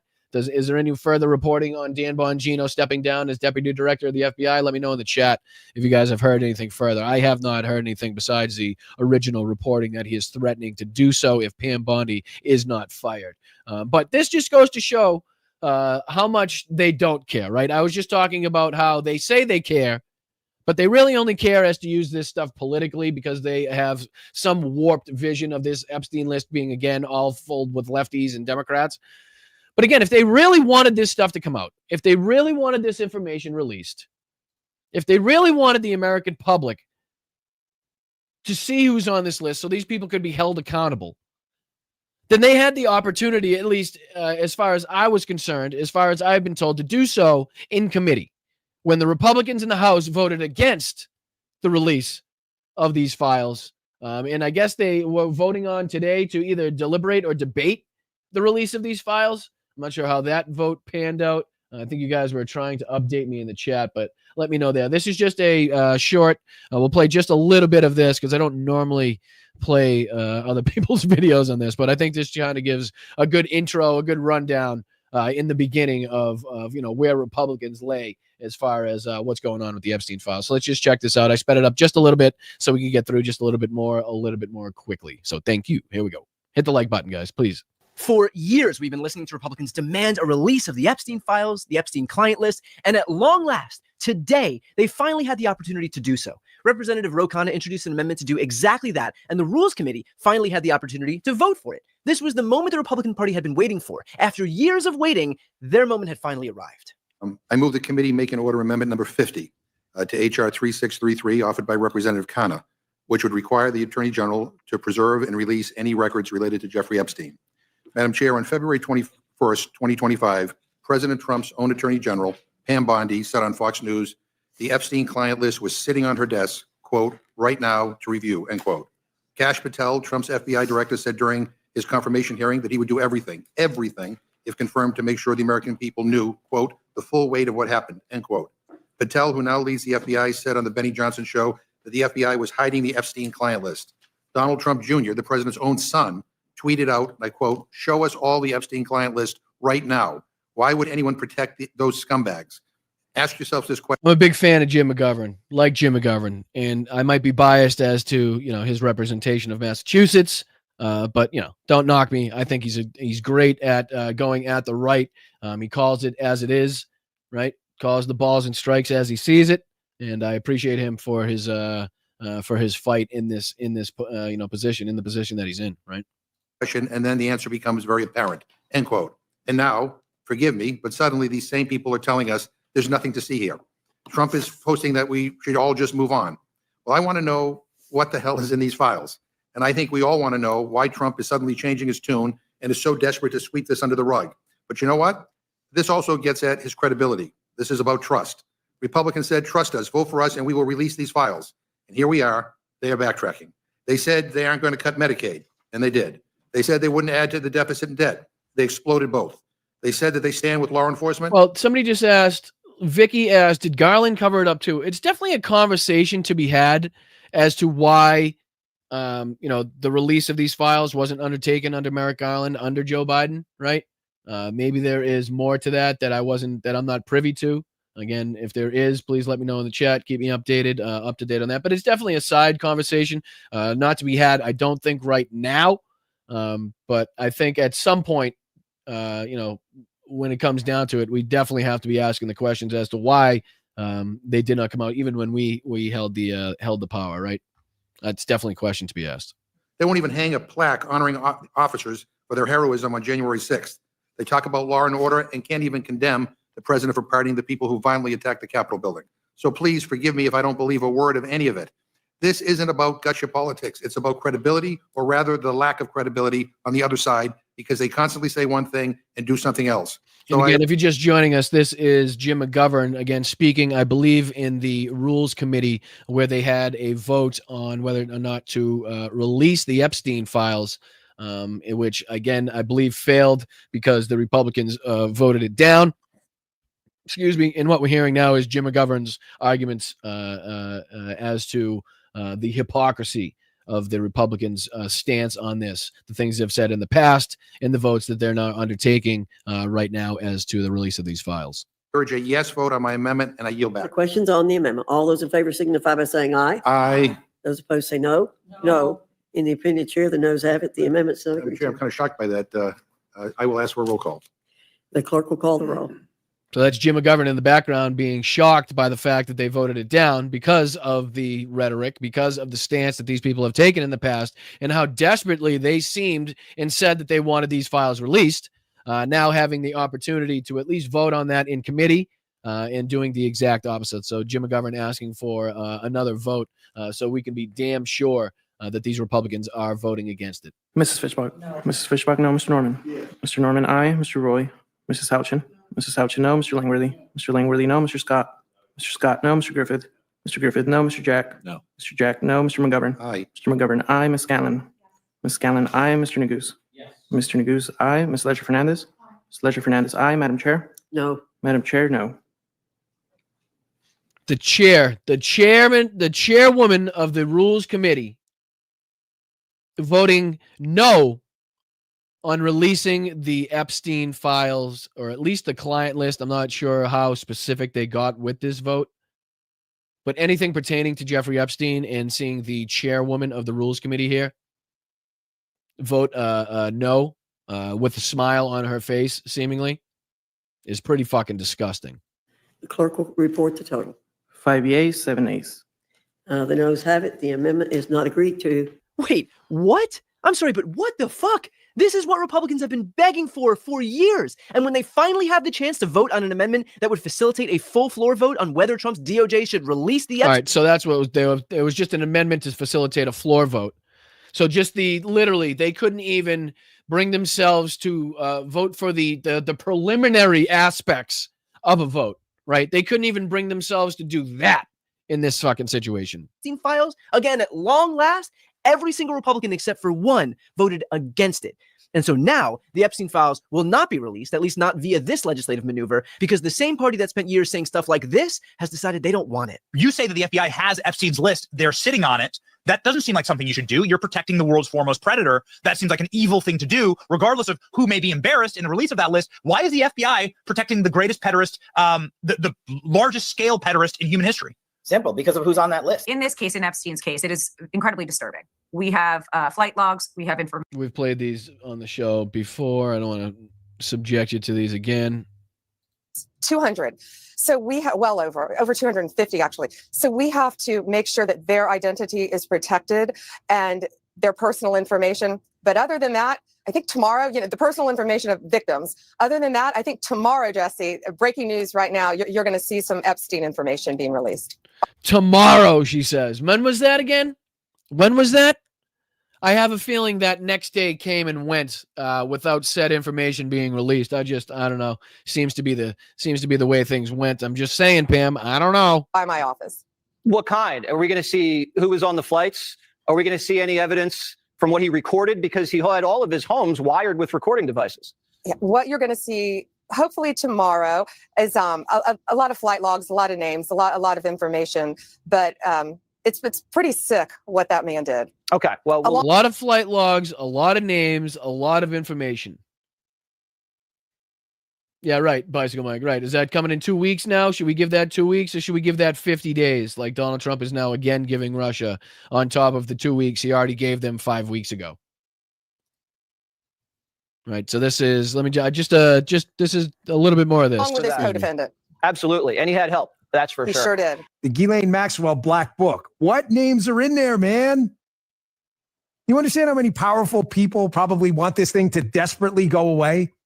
How many people were interconnected? Can you think of one elite, rich, desperate person that may want this to go away, Dan? Is there anybody that you could possibly think of? Again, let's just rack our brains here, ladies and gentlemen. Let's just rack our brains. Let's stop for a second. Let's take a good fucking deep breath here and think of, Dan, if you can think of anybody in your, I don't know, maybe in your circle, let's just say, somebody that may have, again, the motive, the opportunity, in the means to enact this cover-up. Can you think just of anybody? Anybody coming to mind? Anybody? With this Epstein sex ring operation? I heard from a reporter once that there were tapes. Very well. Why is every single one of these fucking MAGA commentators sniffling at all times? I want these tapes. Every time he had Trump, like Donald Trump Jr., Donald Trump himself, they're always like, they just cannot help themselves. Like, blow your fucking nose before you get on stream. Respected reporter, many of you know that there are a lot of tapes out there of a lot of people. I'm not ever going to let this story go because of what I heard from a source about Bill Clinton. I'm not ever going to let this story go, folks. But I will let myself go out of this position that I have now of making sure that these files come out. I'm going to let myself go now. I'm not going to let this situation go. Just going to let myself go now, folks. Take it easy. Appreciate it. Fuck this guy. Fucking this guy. What assholes they look like, right? It's just so fun to sit here day in and day out and point out the hypocrisy of these people, right? They just make it so goddamn easy to sit here and say he's never going to let it go. And now going from podcaster to the deputy director of the FBI to actually have position to enact some and have some effect on whether or not these files get released. And now he's talking about stepping down. Just the whole saga is it's sick, obviously, but in another way, it's like it's very fulfilling. I'll just say politically, I guess, because it's so easy. It's so fucking easy. Like, we're having tacos for dinner. It is now Taco Tuesday, ladies and gentlemen. Taco Tuesday. On a plane with Jeffrey Epstein. I talked about it yesterday. You can go check it out. I'm not letting it go ever. I mean, how do you square this? You heard all those people. Did any of them sound at all unsure about what they were saying? The only thing they needed to be able to expose this injustice was to get into positions of power. And well, now you've got Dan Bongino as the deputy director of the FBI. You've got Kash Patel as the director of the FBI. You've got Pam Bondi as the attorney general of the United States. And Donald Trump is the president. How much more power could you possibly have? And yet now, their political party, who answers to them, not only refuses to substantiate any of their claims, they won't even allow a vote to release the files that already exist. They've gone from demanding an end to the cover-up to literally aiding and abetting the cover-up. I mean, exactly the thing that we've been talking about consistently on this show since this story broke, right? Is the utter hypocrisy, the utter inability to connect Donald Trump in order to actually get some answers in this case. The inability of Republicans in the House, in the Senate, to vote, apparently, especially in this in the Rules Committee here. I mean, it's absurd. And I know he's showing words of MAGA commentators as opposed to the actual politicians that were doing the votes. But these are not commentators, just commentators anymore. Like he just said, Dan Bongino is currently the deputy director of the fucking FBI. As he just said, Kash Patel is the director of the FBI. Pam Bondi is the fucking head of the Department of Justice in the United States of America. Donald Trump is the president of the United States. And we're talking about who has the power and the capabilities and the motive to make this go away, and Republicans just cannot figure it out. And they can't even bring themselves to vote for this because they know the answer. Because they know where this is going to lead. Because they know who's on that fucking list. That's why they can't vote for this. Because they do know. So some of these MAGA commentators might be dumb enough to buy Donald Trump's bullshit. But you can be damn sure that these people voting on this, and the reason they voted no on this, is because they know damn and full fucking well that Donald Trump will be fucking destroyed if these fucking client lists comes out, if the files come out, if the videotapes come out. And they know it, which is exactly why we see the utter hypocrisy between what MAGA commentators are saying and what the actual politicians are voting for in these committees, right? That's why you see the fucking discrepancy. Because they're not fucking stupid. They haven't been under a rock for the last 25, 30 fucking years. They know exactly who's involved. They've seen the pictures that we've seen. They've heard the stories that we've heard. They know Virginia Dufresne. They know fucking Katie Johnson. They know this shit. Yeah, they vote. I saw them, but they voted down just talking about it, right? Wasn't that just a vote in the House to even debate the release of the files?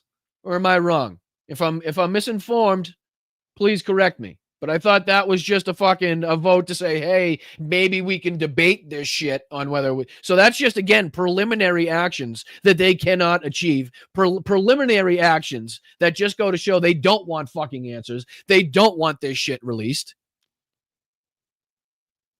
Right? It's the same type of shit. It's the same type of shit, whether it's a preliminary ruling or preliminary vote in a committee hearing, or whether it's a preliminary vote on whether or not they're even going to debate whether or not to release this.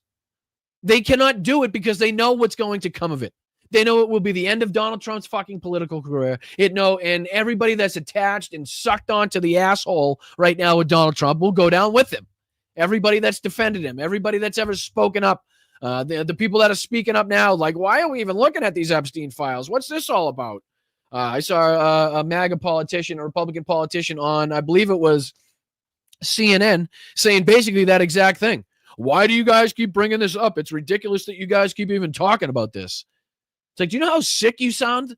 You know how fucking disturbing it is to hear you say that you don't want justice for one of the world's most prolific pedophiles? Especially claiming to be on a party that cares about, kids and fucking children and sex trafficking and bringing sex predators to justice, even though they themselves have more sexual predators involved in their party than any other fucking political party in the world. Let's see here. Bike Shop Guru. 211 House Republicans vote to block Epstein files. House Republicans didn't want to even allow the debate on whether the Trump administration should be required to release the files. House Republicans on Tuesday blocked the rule to release the Epstein files with zero Republicans supporting the measure. The final vote was 211 to 210. One Republican with a spine would have tipped the scale and given the American people greater transparency on the Epstein saga, and they failed to do so. Thank you, Bike Shop Guru. I really appreciate that. Appreciate the update. But yeah, when you're voting down even the suggestion, even the thought of debating whether or not these should be released, you got a big fucking problem. you get a big problem, and it's a huge cover up, and they know exactly why they're covering these situations up as well, right?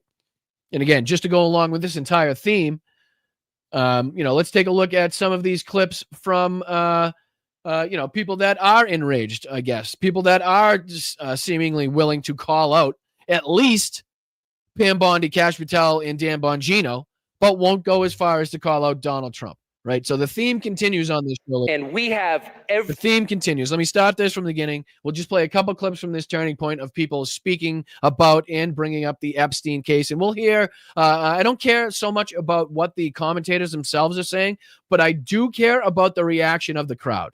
I do care about what the crowd is saying, which way they're voting on these, audible polls that some of these commentators give on where they stand on the Epstein files. That I do care about because I think that does show us something, right? Whether or not the commentators are flip-flopping in order to get their agenda passed, I don't give a shit. But it's the people and the suckers and the voters in the crowd that have been duped by these people that apparently are changing their stance and definitely kind of what seemingly looks like putting their foot down as far as getting answers to this. So let's just take a look at a few of these clips, and then we'll get on to Donald Trump's new policy as far as the 50-day pause on Russia before he puts on 100% tariff on whatever it is that the United States imports from Russia, apparently. But let's get into this one. I appreciate you joining me. Make sure you hit the like button on the way in. Subscribe to the channel. Those are both free activities. You can do that without spending a dime. So I appreciate you guys. Thank you. And so the real question is not, was Jeffrey Epstein a weirdo who was abusing girls? Yes, we can answer that. The real question is, why was he doing this, on whose behalf, and where did the money come from? And those are the questions that need to be answered. And I think it's entirely fair to ask them. And it's not adequate to say anyone who asked them is somehow desecrating the memory of little girls who died in Texas. I'm not going to put up with that answer. Now, remember, this is a Charlie Kirk put on, billionaire funded, heavily influenced by right-wing MAGA donors, Turning Point USA, little committee or speech or get together or whatever the fuck it is, right?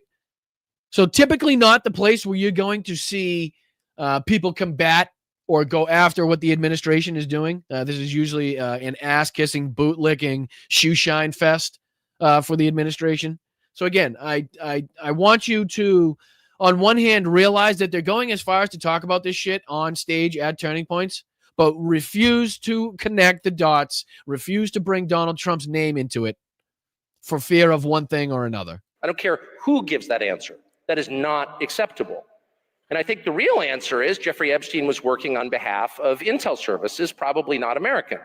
And this is, of course, how Tucker Carlson obfuscates from Donald Trump's criminalities by talking about the CIA, Mossad, talking about different foreign agencies' involvement in this. So he goes on to speak about kind of that aspect of it and to focus on that as opposed to, I don't know, the president of the United States having direct power on withholding these files because of his direct involvement in criminality in the files, right? Pretty easy to see, but he keeps going to the CIA Mossad route.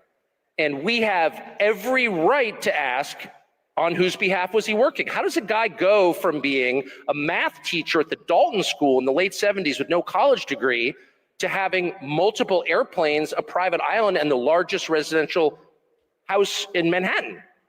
Where did all the money come from? And no one has ever gotten to the bottom of that because no one has ever tried. And moreover, it's extremely obvious to anyone who watches that this guy had direct connections to a foreign government.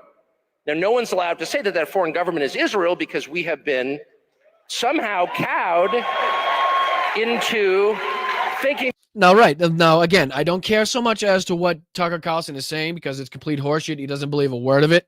But I do care about the crowd's reaction and their apparent excitement as to talking about Israel's involvement in either Jeffrey Epstein or any other aspect in our government, which, again, anytime that's brought up is a good thing. That that's naughty. There is nothing wrong with saying that. There is nothing hateful about saying that. There's nothing anti-Semitic about saying. There's nothing even anti-Israel about saying that. I've spent my entire life pretty much in Washington, where I knew and loved a number of people, including one very close person who worked at CIA. That is never. All right, I don't care so much about his thoughts on whether or not Mossad and CIA was in it, but I do care about. Let's see here. There was one more that I wanted to show you because this guy. Oh, here it is. Here's this guy. I wanted to show you this clip here. This was on CNN. This obviously does not look like your like Democrat plant, right? We can definitely tell that this guy's probably seriously involved in MAGA or Republican politics. But this video is labeled as "We are here at Turning Points USA Summit. It is a big gathering of Trump supporters." And one thing everybody seems to be talking about here this weekend is Jeffrey Epstein. So let's see what this guy had to say. Let's see what his stance is and what he believes is going on. First topic that all of us as Americans, not as Democrats, not as liberals, not as Republicans, are actually lining together and saying we all want the Epstein files. And I said, come on, Donald, give us those files. We are here. Again, the cognitive dissonance it takes to say we want the answers to the Epstein files and then ask Donald Trump for those answers is mind-blowing to me. You're asking the guy that robbed the bank to hand over and tell you who robbed the bank and basically give you the gun and give you the evidence and the clothes that he wore, tell you how he did it. The bank robber ain't going to tell you how he did it. The guy that committed the crimes is not going to give you the evidence that shows he committed the crimes. How fucking hard is that to get through your thick, bald fucking skull, you absolute fucking thumb? The Turning Point USA Summit in Tampa, Florida. It is a big gathering of Trump supporters. And one thing everybody seems to be talking about here this weekend, Jeffrey Epstein. We need to get to the bottom of Epstein because Epstein is the key that picks the lock. Let me just ask you, make some noise if you care about the Jeffrey Epstein scandal. Again, notice the crowd reaction. Don't give a shit about Megyn Kelly. Couldn't give a fuck less about fucking Charlie Kirk. But what I do care about is the fact that this crowd of what Charlie Kirk, I think, calls around 7,000 people, typically usually younger, on the younger side for Charlie Kirk's events, but definitely a mix and a splattering of everybody, that they absolutely do care about what's going on here. What do you think is going to happen? I think they're going to maybe give us pieces and maybe not the whole thing and think that that's going to suffice. And I don't think people are going to be quiet about it until they really do it. But who knows if we'll ever know the true story. Can Trump just say, look, release everything? If you know anything about him, he can do and say whatever he wants. Do they have to listen? I don't know the legalities of that or the policies and procedures. This is turning. Again, so she says right there, if you know the man, he says and does whatever he wants. So if he had the thought, if he had the wish, if he actually wanted to make these fucking files publicly available, he absolutely has the ability and the power to do so, right? So for that lady to be like, he can say and do it. He's not doing it. He could do it, but he's not doing it. But I just don't know who we could blame why we're not getting the answers. Donald Trump could release them. He's not releasing them. But, man, I really need to blame Pam Bondi for something. Point USA's Student Action Summit. It's an event aimed at mobilizing young conservatives. Ultimately, I mean, how bad do you think it would be for the MAGA movement, for young people's trust in Trump if by the end of his term they don't release everything they know about Epstein? Well, I think that if they don't release the Epstein files, whatever J.D. Vance says then is irrelevant because it's like everybody's going to take it as like a lie because of what Donald Trump did. But I think J.D. Vance wants these files released as well. And I think that Donald Trump... That's funny. So he thinks that the vice president also wants these released. So who's the only person higher than the vice president that may be telling him not to release these? Is there anybody, again, that we could think of? Maybe take that fucking tight China-made hat off, right? Take that fucking fake... that fake made-in-China hat that's clearly too tight for your hockey hair. And maybe we can just think for a second together. Let's brainstorm. Who's the one person who has more power than the vice president of the United States of America, but also has direct involvement with Jeffrey Epstein and the Epstein files? Is there anybody in the chat, can you guys think of anybody that may fit that may have those boxes checked? Anybody? Again, it's so close. It's almost like there's only one answer to that question. Promise them, so he needs to do it. No matter who's on them, we need to release the Epstein files. Right. So obviously we get the theme of that one. Again, more people calling for the release of the Epstein files while thinking Donald Trump has the ability to do it, while also seeing that Donald Trump isn't doing it, but again, not realizing that he's the reason that they're not getting these files, right? I mean, it is really something to see as far as the, again, cognitive dissonance it takes to, again, moonwalk and 1-2 step around this whole situation while trying to remove Donald Trump from it in totality, right? It's fucking crazy. But all right, let's jump into, before we go, we got about 15 minutes. Let's jump into Donald Trump's meeting with Secretary General of NATO, Mark Rutte, and some of the ridiculous clips to come out of that one. This first one, I just want to show you. I played you a little bit of it before with Harry. This is where he announces his new policy, I guess, of a 50-day pause. That's a 50-day pause on top of the 2-week pause that he gave Russia 6 weeks ago. But yeah, let's just see here. I just want to, refresh your memory, refresh your minds on this brand new, fresh policy that Donald Trump is putting on Russia after 50 days if a peace deal is not met. Here we go. Oh, sorry. Let me put it on the screen for you. That might help. And then I could share the right one. That might also help. Here we go. Hit the like button, please. We've spent $350 billion approximately on this war. We haven't spent $350 billion on this war. We haven't. He doesn't know math. He doesn't know what numbers mean. And statistically, he's wrong 107% of the time. With Russia and Ukraine, and would like to see it end. It wasn't my war. It was Biden's war. It's not my war. I'm trying to get you out of it. And we want to see it end.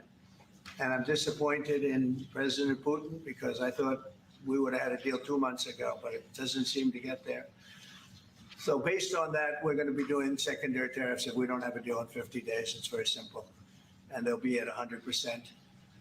And that's the way it is. So a secondary tariff of 100% if in 50 days a deal is not met. Again, just giving a dictator that continues to kill people on a daily basis more time to do exactly that, because I don't think Vladimir Putin gives a flying fuck about Donald Trump's 100% tariffs on whatever little shit that we import still from Russia. I'm curious. Hold on. What does the U.S. import currently from Russia? Let's see here. The United States imports a variety of goods from Russia. Within the top categories, fertilizers, non-ferrous materials, inorganic chemicals. Specifically, the U.S. imports fertilizers like nitrogen, nitrogenous fertilizers, as well as metals such as palladium and aluminum. Additionally, the U.S. imports inorganic chemicals, wood and wood products, some machinery. I don't know how old that is or if we still have that. Here's the imports. Here's the trade economics data. Let's see if I can put this on the screen here. So this is 2021, 2022, 2023. So right now we import about $3.27 billion worth of goods, which in the grand scheme of things of imports and exports is fucking squat. Is exactly fucking nil. It's about the same as Kirsty Noem's decision to require her signature for anything over $100,000 in the federal government. It's kind of equates to that a little bit. So we're going to put 100% tariff on, I guess, and that's 2024. God knows it could be even lower here in 2025. I'm sure it's probably somewhere around $3 billion like that. But again, in the grand scheme of things, absolutely nothing, considering, we import in 2013, we were importing almost $30 billion worth of goods from Russia, right? In 2021, almost over $30 billion, now down to almost $3 billion here. So what the 100% tariffs are actually going to do, and whether or not Vladimir Putin actually gives a shit about those, I don't think so. But that's just that's just my thought on it. But CBS did put out this video of the Ukrainian reactions, I believe, to this new policy, to Trump's, I guess, new stance of aggression, because I guess he said the word bullshit and said that Vladimir Putin is lying. That's about as aggressive and powerful as we've seen Donald Trump, which is not aggressive and powerful at all. So let's just see if we can get into this. We have about 10 more minutes, so we'll see how much we can get into this. Please make sure you hit the like button either on the way in or the way out. Please subscribe to the channel. Throw an emoji or a comment in the chat. It really helps with the engagement. Thank you so much to everybody, all you fantastic people that have donated $5, $10, $2, $7, $1. Anything goes a long, long way. Thank you very much, guys. I appreciate it. And again, make sure you hit the like button. Let's see if we can get into just a little bit of this. Now, as we've been reporting, President Trump has announced the U.S. will impose 100% tariffs on countries that do business with Russia. That's if there's no peace deal to end the war with Ukraine in 50 days. BBC News correspondent Charlotte Gallagher joins us now. Wait, so he said on countries that do business with Russia? That's a little bit different than Donald Trump just described. Donald Trump said specifically 100% tariff on Russia, but maybe it's been further specified as to countries that do business with Russia, or maybe CBS News just misspoke there. From Kiev to talk about all of this. Charlotte, good morning to you. I know it's the afternoon where you are in the world. I'm wondering how people there are reacting, though, to this Trump ultimatum, and also if you have any reaction to this new Financial Times reporting that suggests the president asks Zelensky if he would be able to hit Moscow. Yeah, that's another thing, guys. That's another piece of this reporting that's new. Is it's been reported that Donald Trump asked Volodymyr Zelensky if he had the ability to strike Moscow. Let's see if they get into a little bit more of that reporting in this video. But that is, I guess, depending on how it was said and what he meant, another stunning detail, another stunning development in this. Now, all of a sudden, Donald Trump's gone from Vladimir Putin's buddy to, hey, Volodymyr, can you strike the Kremlin for me? I guess. I don't know. Let's see if we can hear a little bit more on that. Well, that was really interesting, wasn't it, Errol? And quite surprising, I think, to a lot of people when they saw that online this morning. The suggestion that President Trump had said to President Zelensky, could you hit Moscow with one of these long-range missiles? And we've asked the presidential office here in Ukraine if they've got any comment on that. And they've said they will not confirm, nor will they deny. So we don't know too much about that, but it's certainly... Well, again, the fact that you wouldn't deny something like that pretty much gives us the confirmation that we're looking for, right? So as to what context this was said in, we don't know. But the fact that Kiev would not deny the fact that Donald Trump asked if they had the ability to strike Moscow is pretty telling in my eyes. Seems that people who were briefed on that call, that's definitely the information they were receiving. So perhaps we'll hear more on that in the coming days. But reaction to that news here in Kiev about, firstly, the Patriot air defense missiles, which are going to be coming to Ukraine after President Trump did that deal with NATO and the EU. Great thing. More Patriots, the better. The more air defense, the better. Again, take the victories where you can get them. A victory for Ukraine, and we need to make sure that this support and aid continues and even ramps up. We need more. We need offensive. We need defensive. We need AI. We need drones. We need everything over there, helping the Ukrainian military, helping the Ukrainian citizenry stay safe, keep themselves alive, and keep their homeland. I think there's great relief about that. This is something that President Zelensky has been asking for some time. The problem with Patriots is they're very good at what they do in targeting these long-range missiles coming into the country, but they're very expensive. They take a long time to make, and there aren't many of them. So where are the missiles? Where are the missiles? Ukraine, really, they said needed more and more, but other countries didn't want to give theirs up. Now, President Trump has done a deal, he says, with NATO, where some European countries will send theirs to Ukraine, and then the US will then send some more to those European countries. But he said the United States will not be paying for those. They will be paid for out of the European Union budget. So great relief about that, and also the weapons. And then this 50-day deadline that President Trump has suggested that President Putin will have to stick to, essentially, to find a ceasefire, to find a deal to end this war with Ukraine. That's had a bit more of a mixed view here in Kiev. Many people are saying that's another 50 days of airstrikes, of drone attacks. That's exactly what it is. And that's exactly what it is. Not only is it another 50 days of attacks and drone strikes and death and destruction. But that's, again, on top of the 2 weeks that he had already previously given Vladimir Putin about 4 or 5 weeks ago. So these meaningless timelines, these meaningless 2 weeks, 50 days, 90-day pause. This is like when that other asshole, what's the asshole's name, that told us that we were going to have 90 trade deals done in 90 days, right? What's the guy's name there? Had his friggin' had his alternate personality. The fuck's his name? What an asshole. I can't think of it. None of these people take up any space in my brain, which I guess is a good thing. What's the guy's name? Come on, chat, hit me. God damn it. The guy that came up with the Green Bay sweep. Why do I know he came up with the Green Bay sweep, but I don't know his name? No, the crazy guy there that's supposedly in charge of the tariff policies. Jesus. Hey, Peter Navarro. Thank you, Campfire. Thank you. Thank you, Stinko Fars. Thank you, guys. Yep, Blossom. Thank you, guys, so much. Peter Navarro. I can never think, because he's got that, like, what was his alternate personality, his alternate fucking, his alternate person that he had there? Didn't he create another person? Yeah, Ron Vera. There it is. SP, thank you. You guys are always quick and on top of it. There it is. So now it always mixes me up. I don't know what the fuck you guys' name is anymore. But yeah, remember when Peter Navarro told us that we were going to have 90 trade deals done in 90 days, ladies and gentlemen? 90 trade deals done in 90 days, he said.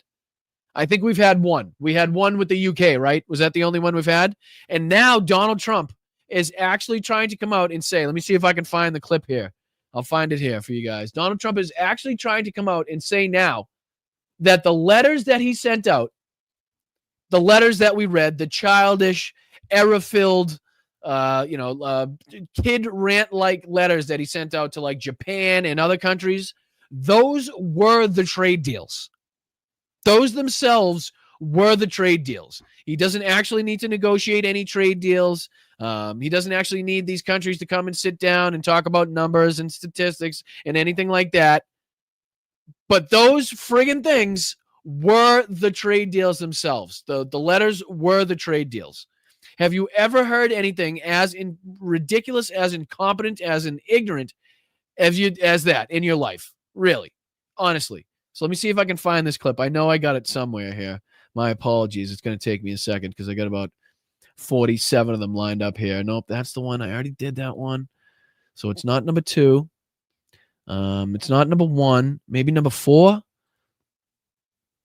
Come on, it's got to be this one. No, and that's another one I wanted to show. God damn it. Is it number 6? Maybe it's number 6. Nope, that's the one I didn't tell you. Oh, man, I'm trying hard. All right, maybe it's number 7. It's got to be number 7 then. Yes, here we go. All right, ladies and gentlemen, here we go. This is Donald Trump here telling the reporters during his meeting with NATO Secretary General Mark Rutte that the letters he sent out to these different countries, the letters themselves are the actual trade deals. So we don't have to worry about trade deals anymore. There's nothing else to be done. No other countries to be talked to. The deals are done, ladies and gentlemen. We actually did get all those deals that we were promised by Peter Navarro. You just didn't know about it because you didn't know that a letter sent to another country represented an actual trade deal, along with anybody else in the government, because that's not a thing. But let's see if we can check this one out and hear his ridiculous answer to what's going on with these tariffs. You've praised European countries today as standing up for Ukraine, as being strong. Will you allow them to continue to negotiate tariffs lower than 30% before August 1st, or is the deal set at this point? What does that mean? You mean you're talking about the tariff? What does that mean? Never a good thing. Never something you want to hear from the president. That's typically like, hey, I can't see, when the driver of the vehicle says that, right? Something you probably don't want to hear. Or like when the fucking pilot of the plane comes over the intercom and says, I can't feel my hands. Probably something you don't want to hear. Add that to the list. Before August 1st, or is the deal set at this point? What does that mean? You mean you're talking about the tariffs? On tariffs. You're back on tariffs. Oh, yeah, you're flip-flopping. Oh, you caught me off guard. We weren't talking about that. Now we got to go back to that? Okay, hold on. Let me think. Let me stare at my big, beautiful model here of this plane that'll never get built. I'll never fly in. But let me think of some bullshit answer, and I'll get right back to you. You're on a more friendly tariff, right? a little bit more friendly. No, we're going to be talking to people. We have, I watched the show this morning. They were talking about, well, when's he going to make the deal? The deals are already made. The letters are the Guys, the deals are already made. And he's only talking about this because he watched a show this morning. Maybe less shows, maybe less golfing, and more fucking work. You incompetent hag. Maybe lay off the fucking Fox News. Maybe lay off the fucking television and get more on the phone calls to get the actual trade deals done. I don't know. Maybe that's a thought for the president of the United States. But let's listen to that again. The deals are the letters, ladies and gentlemen. I watched the show this morning. They were talking about, well, when's he going to make the deal? The deals are already made. The letters are the deals. The deals are made. There are no deals to make. They would like to do a different kind of a deal, and we're always open to talk. We are open to talk, including to Europe. In fact, they're coming over. They'd like to talk. The letters are that, like, I still can't get over that he's trying to pass that off. Anybody is trying to pass this off as some fucking accomplishment because he sent out pieces of paper with more grammatical errors than you could shake a stick at. Letters in which these fucking dignitaries received them from the other countries and immediately burst out into fucking hysterical laughter. Those letters are actual trade deals now? No, we're going to be talking to people. We have, I watched the show this morning. They were talking about, well, when's he going to make the deal? The deals are already made. The letters are the deals. The deals are made. There are no deals to make. They would like to do a different kind. There are no deals to make. The president of the United States just said there are no deals to make because he sent out fucking letters. What planet are we on? What fucking planet are we on? Like, I'm just going to start sending out letters to different people like Coca-Cola. I'm going to start sending out letters to different companies like, hey, you didn't know, but we did a $50,000 deal where you paid me to drink a Coke. Delicious and refreshing. Like, what the fuck? I'm just going to start sending out letters. Be like, whoa, no. I sent the letter. The deal's done. You don't have to worry about it. All you got to do is send the funds. The deal's already done. I sent the letter, my man. I don't know. I mean, fucking the president can do it. I can do it. Like, what are we talking about? Can somebody get Japan on the phone and be like, hey, do you think that letter, the one with all the grammatical errors, the one you're still fucking laughing about? Yeah, that one. Yep. No, tell that guy to stop laughing in the background. I can't hear you. Yeah, no, tell him to put the letter down. Just, no, put the fucking, I know it's funny. Put the letter down. Okay. Just a question for you.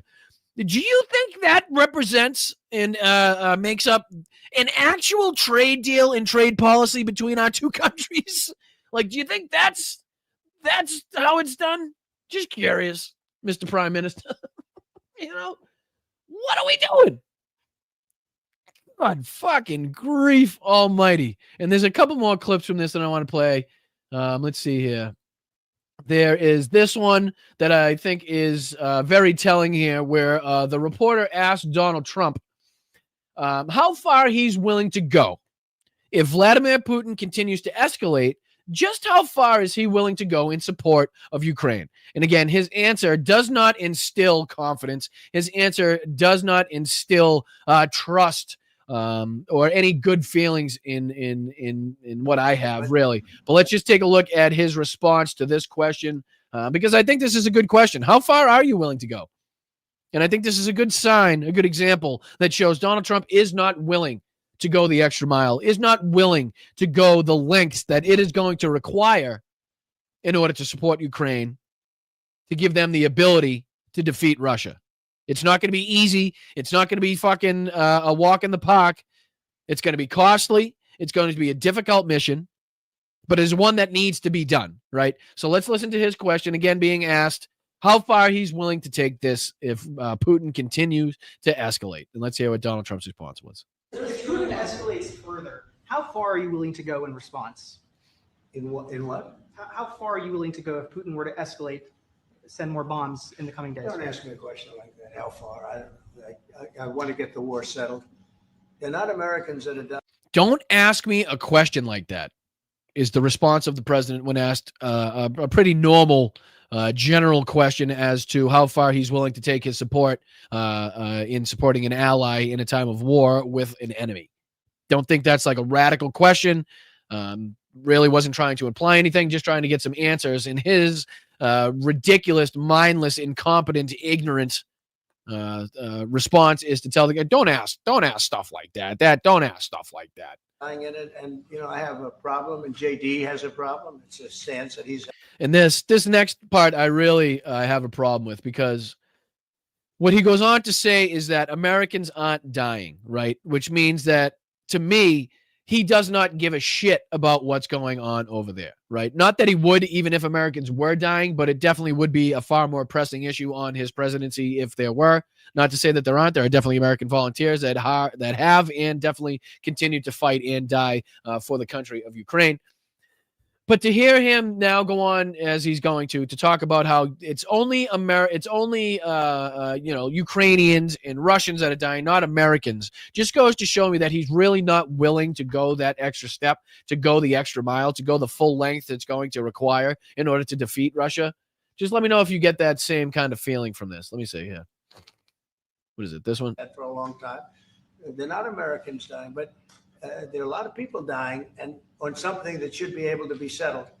And we all agree with that. This group of people, we want to defend our country, but, All right, so that's that one. And then this is him in the same meeting there being asked how he told Vladimir Putin, how he informed Russia about this new policy that he's undertaking as far as the new 50-day pause before he implements 100% tariffs. He's kind of asked how he went about talking to Vladimir Putin. And again, his answer does not instill confidence. And it does the exact opposite, really. The amount of ahs that he puts in his answer is never a good thing as president, because, again, it just shows me that not only has he not talked to Russia about this, he has absolutely not talked to anybody about this. This has not been discussed with Vladimir Putin. This has not been agreed to by Vladimir Putin or Russia. This is just some blather that he came out with on the top of his head at this meeting. So let's listen to what he has to say here. How did you deliver this news to Putin, sir? How did you tell Putin this was coming? I speak to him a lot about getting this thing done. Just not really the type of response that instills confidence, that tells me like you're a powerful guy, right? That you're a strong leader. That you know what I mean? Like that just not to me does not instill confidence in me. That right there just like he has no fucking idea. Like that just is that he's just trying to buy himself time in order to think of something off the top of his head to say. Speak to him a lot. So because he speaks to him a lot, remember this specific question he was specifically asked was how he specifically asked Vladimir Putin or told Vladimir Putin about this specific new policy that he's putting in place. And his response is, because I talked to him a lot. About getting this thing done. And I always hang up and say, well, that was a nice phone call. And then missiles are launched into Kiev or some other city. And I said, strange. No, it's not strange. It's very not strange, because that's exactly what Vladimir Putin and people trained by the KGB have been trained to do. Lie to your fucking face in order to get away with their actual goals behind the scenes. It's not very difficult to believe that he's lying straight to your face with a smile and then going on and killing Ukrainians night after night. You have just been extremely slow, extremely fucking slow, like you're covered in some fucking cold molasses, to realize that you're being made a fucking fool of. You are being taken advantage of, right? It's just taken you this long, and I'm not sure you still even get it, because we showed earlier that you've continued to praise what Putin is doing and Russia is doing as strong and positive, and had to be cut off by the Secretary General of NATO. But And after that happens 3 or 4 times, you say, the talk doesn't mean anything. My conversations with him are always very pleasant. I say, is that very... It is very great. We don't give a shit how pleasant your fucking phone calls are. We want action. We want fucking results. We don't give a shit about your nice phone calls, about your cars, or your houses, or your fucking girlfriends, or whatever the fuck. Shut the fuck up and start getting some shit done. And he goes on here to, I guess, fall just a little bit short of calling Putin an assassin, even though that's exactly what the hell he is. So let's just take a look at that clip. Lovely conversation. And then the missiles go off that night. I go home, I tell the First Lady, I spoke to Vladimir today. We had a wonderful conversation. She said, oh, really? Who thinks that's an actual thing? Who thinks he goes home because they live in separate houses? So it's actually not even a fucking possibility that he goes home and he's like, hey, hi, honey, today I talked to Vladimir. What the hell do you think the chances that happens? Another city was just hit. So it's like, look, he's, I don't want to say he's an assassin, but he's a tough guy. It's been proven over the years. He's fooled a lot of people. He fooled Bush. He fooled a lot of people. He fooled Clinton, Bush, Obama, Biden. He didn't fool me. But what I do say is that at a certain point, ultimately talk doesn't talk. It's got to be action. It's got to be results. And I hope he. All right, so that's that one there. And then just before I let you go, one of the grosser and more disgusting moments of this meeting, if you will, with NATO Secretary General Mark Rutte, is when Donald Trump once again referred to Gaza as a real estate deal gone wrong and as oceanfront property. Again, giving us a direct insight into the mindlessness, into the ignorance, into the fucking, the soullessness and heartlessness of this man, speaking about a region that is currently, at this exact moment, in one of the worst famines, in one of the worst humanitarian aid disasters that we've seen in fucking recent memory, at the hands of Bibi Netanyahu and the IDF. And you're going to sit here and again talk about how it's a Gaza Strip. And he likes saying Gaza Strip because it fucking relates and it makes him think about the Vegas Strip, which is exactly why he calls it the Gaza Strip. But again, here, I just wanted to play you this disgusting part in this where he again goes on to call the Gaza Strip a real estate deal and oceanfront property. And again, that was something I use. I use trade for a lot of things, but it's great for settling wars. That was really very important.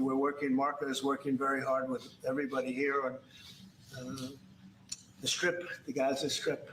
I call it the Gaza Strip, one of the worst real estate deals ever made. They gave up the oceanfront property, one of the worst deals ever made. But they gave up. I don't even know what the fuck that means. Who gave up the oceanfront? Because I don't know anybody that gave it up. I know people that were forced out. I know people that were bombed out and killed and forcefully removed from their fucking settlements, from their homes. But I don't know people that just, gave up oceanfront property in some fucking real estate deal that went wrong. I know people that have been genocided and ethnically cleansed. I know people that are now being fucking starved to death. I know people that are now being recruited to come into aid stations only to be gunned down by the IDF. I know that's a fucking thing. I know that's going on. But I don't know about this other bullshit that you're talking about. I don't know about this other fucking real estate deal you're talking about, or this oceanfront property that people just fucking supposedly up and left. You degenerate fucking bastard. it was supposed to bring peace, and it didn't bring peace. It brought the opposite. But we're doing pretty well on Gaza, Steve. It didn't bring peace. It brought the opposite. Maybe the fucking truest thing he said in that entire statement. Again, only himself to blame, only himself and his inability to govern, his inability to use power, his inability to fucking have a brain in order to, tell Bibi Netanyahu to make Netanyahu stop his fucking genocidal actions. I don't think that should be too tough, especially for the man that wrote the Out of the Deal, folks, right? And then just the last one before I let you guys go. I think there's one more that I failed to show you. Let me just see here. I think it was... nope, that one we did. My apologies. Let me just run through this again. Just make sure I got to all of them because I am over time. For some reason, I keep forgetting. I keep thinking I end at 1:30 and I don't. Nope, we saw that one as well. I think we got through all these clips, to tell you the truth.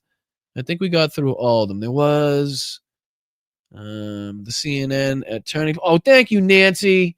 Thank you, Nancy, for the Venmo. I appreciate that. I really do appreciate that. It's very, very nice of you. Yvonne, thank you so much for your continued support and sending videos. Wow, you sent a ton of them. I saw the last probably 4 or 5, but I have a few more that I got to get to. So I appreciate you keeping me informed. I think you were the one that actually sent me that Brian Tyler Cohen video, if I'm not mistaken. So I thank you, Yvonne, I appreciate that. But yeah, I think we got through all of them, ladies and gentlemen. I think that was it for today's show. I just want to make sure that we get into now the super chats and the gifts and everybody that donated so I can thank you guys and get you guys out of here. I really appreciate your time, your support, your loyalty to the show. It really does mean a lot. We got just about 15 people to thank. So let's get through that, and I will let you get on with your Tuesday afternoon. All righty. So thank you, Greg, for being not only the first one on the list today, but for your 14 months of contributions and support to this channel. I really do appreciate you stopping in and checking out my conversation with Harry Dunn. I do appreciate Nordez as well. Again, you were beat somehow by Greg. Got in here before you. Slipped one in before you, Nordez. You're slipping. You're slipping. But thank you, Nordez, for the gifted. Thank you, as always, Sheldon. Thank you, Roxanne, very much for becoming a new member. Thank you, Nick P. 3 months. Let's fucking go. Make sure you guys are supporting Harry on all his social media platforms. Thank you, Midas Robin. Very good to see you, dear. Thank you, Jeff. I appreciate you for the Epsteinth time. Why is healthcare less important to them than JE? I appreciate that fucking for the $5, and you are absolutely right. And then we got Peter coming in with the huge $50 super sticker, keeping this train moving. Thank you, Peter. I appreciate you. Hope you have a wonderful Tuesday, my man. Taco Tuesday it is for Donald Trump. Bicycle Mike says his surgery is the 11th, and we are going to wish him the best vibes and the warmest wishes we possibly can. Hopefully we'll set something up with that, Mike. Get in touch. Deanna is sorry she's late, but she's been a member for 16 months, so she gets a pass. Nordez coming back in with another 5 gifted. JD coming in twice, one with a $10 and then with a $5 profanity bonus. And then we got Sheldon here to round it out for everybody. Thank you all so much. And again, Nancy on Venmo. Let me just check the Venmo, make sure I get everybody here. Let's see here. We got the old me. We got the old Transacciones. We got Nancy Hayes. I appreciate you. Thank you, Linda. Thank you, JD again. Thank you. Oh, I just put that together, JD. Just put that together. Just in my head right now. Thank you, Jennifer. And thank you, Allison, again. For all your support. Again, Venmo up in the corner. You can take a picture with your phone, send you right to my Venmo, send a buck or two, bust a buck, try your luck on supporting independent media and the little show that is Blunt Politics. I would really appreciate and advise you to keep supporting independent media. If it's not myself, then there's definitely somebody out there for you to support. If they give you entertainment, if they give you some value, if they take your mind off of things, if they give you any value whatsoever, please make sure you support these contributors, because again, this is how I make a living. This is now my job. So I do this not only because I am passionate about it, but because I believe I have the most fantastic chat, the most fantastic group of people that continue to support me and make this channel grow. So thank you guys so much. I appreciate you. As I always say, get the fuck out of your seats, get into the streets, stay loud, stay proud, stay aggressive, but keep your head on a swivel. Make sure you're staying safe out there. Abolish ICE. We all know that. Hashtag abolish ICE. Hashtag film and follow ICE anywhere they go. Make sure they are as uncomfortable as humanly possible, and impede their process as much as humanly possible. And I will see you guys tomorrow night for the Wednesday show. I will be here at 5:30 Pacific, 8:30 Eastern. I will see you guys there. Again, I'm Boston Brian. This is the Blunt Politics Podcast. Thank you for joining me. Make sure you guys hit the like button on the way out. Send some emojis flying in that chat. Mel worked hard on those. And again, I will see you tomorrow night. All right. I appreciate you guys. Thank you very much. Until next time, I'm Boston Brian. I will see you next time. Take it easy, guys.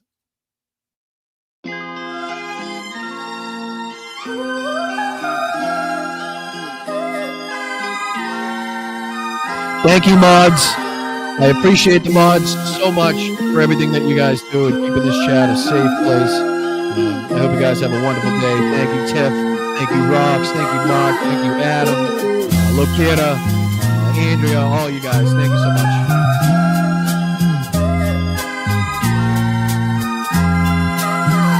Oh. Time timeout before I forget as well. My apologies.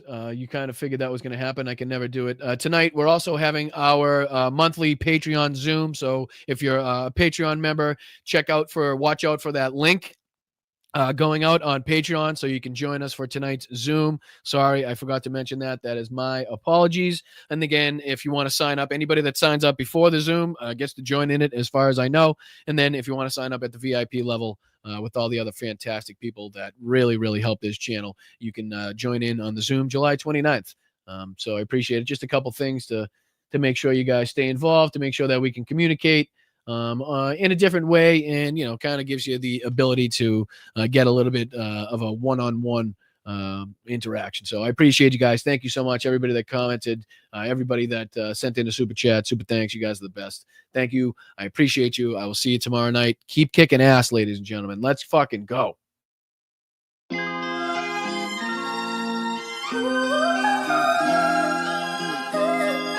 I'm standing up here bashing the living shit out of Nazis. Fucking Nazis.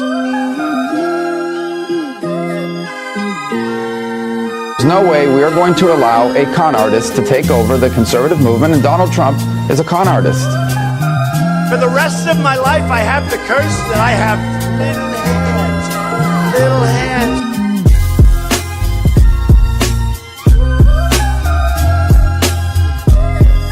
He says rectum damn near killed him.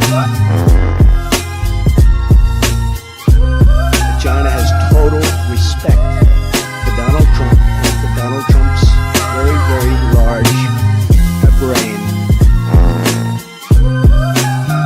You'll have a group of Venezuelan killers, street gangs, occupying the town with MK-47s. I know that gun very well. I got to know it.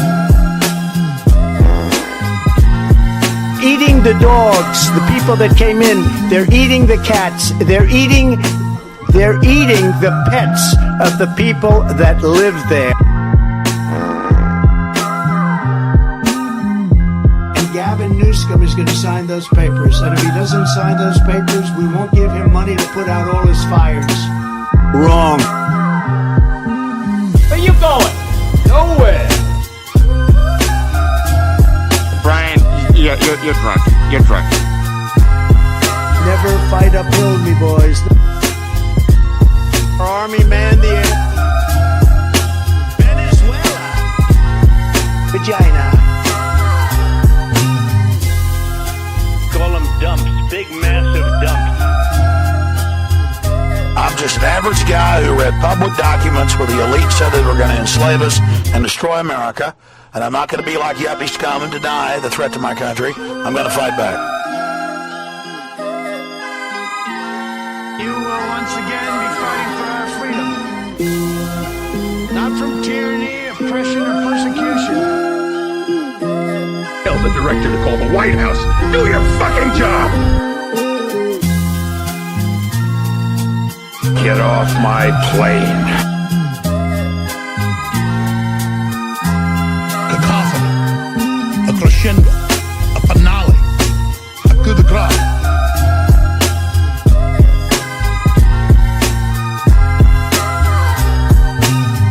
Is there anything worse than white people? White people are a mortal danger to you and your loved ones.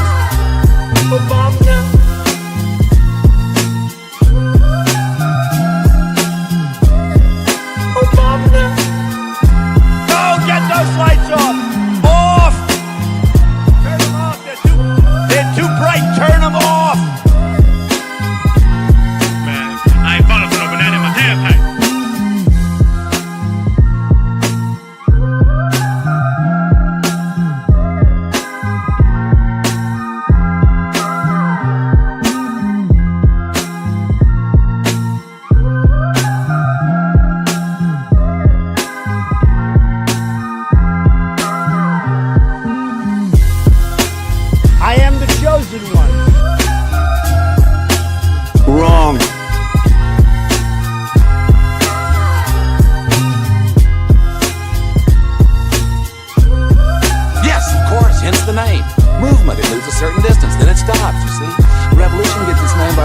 back around in your face. You tried to kill me, you son of a bitch. So welcome to the revolution. You're a nation that just recently heard that Saudi Arabia and Russia will repeat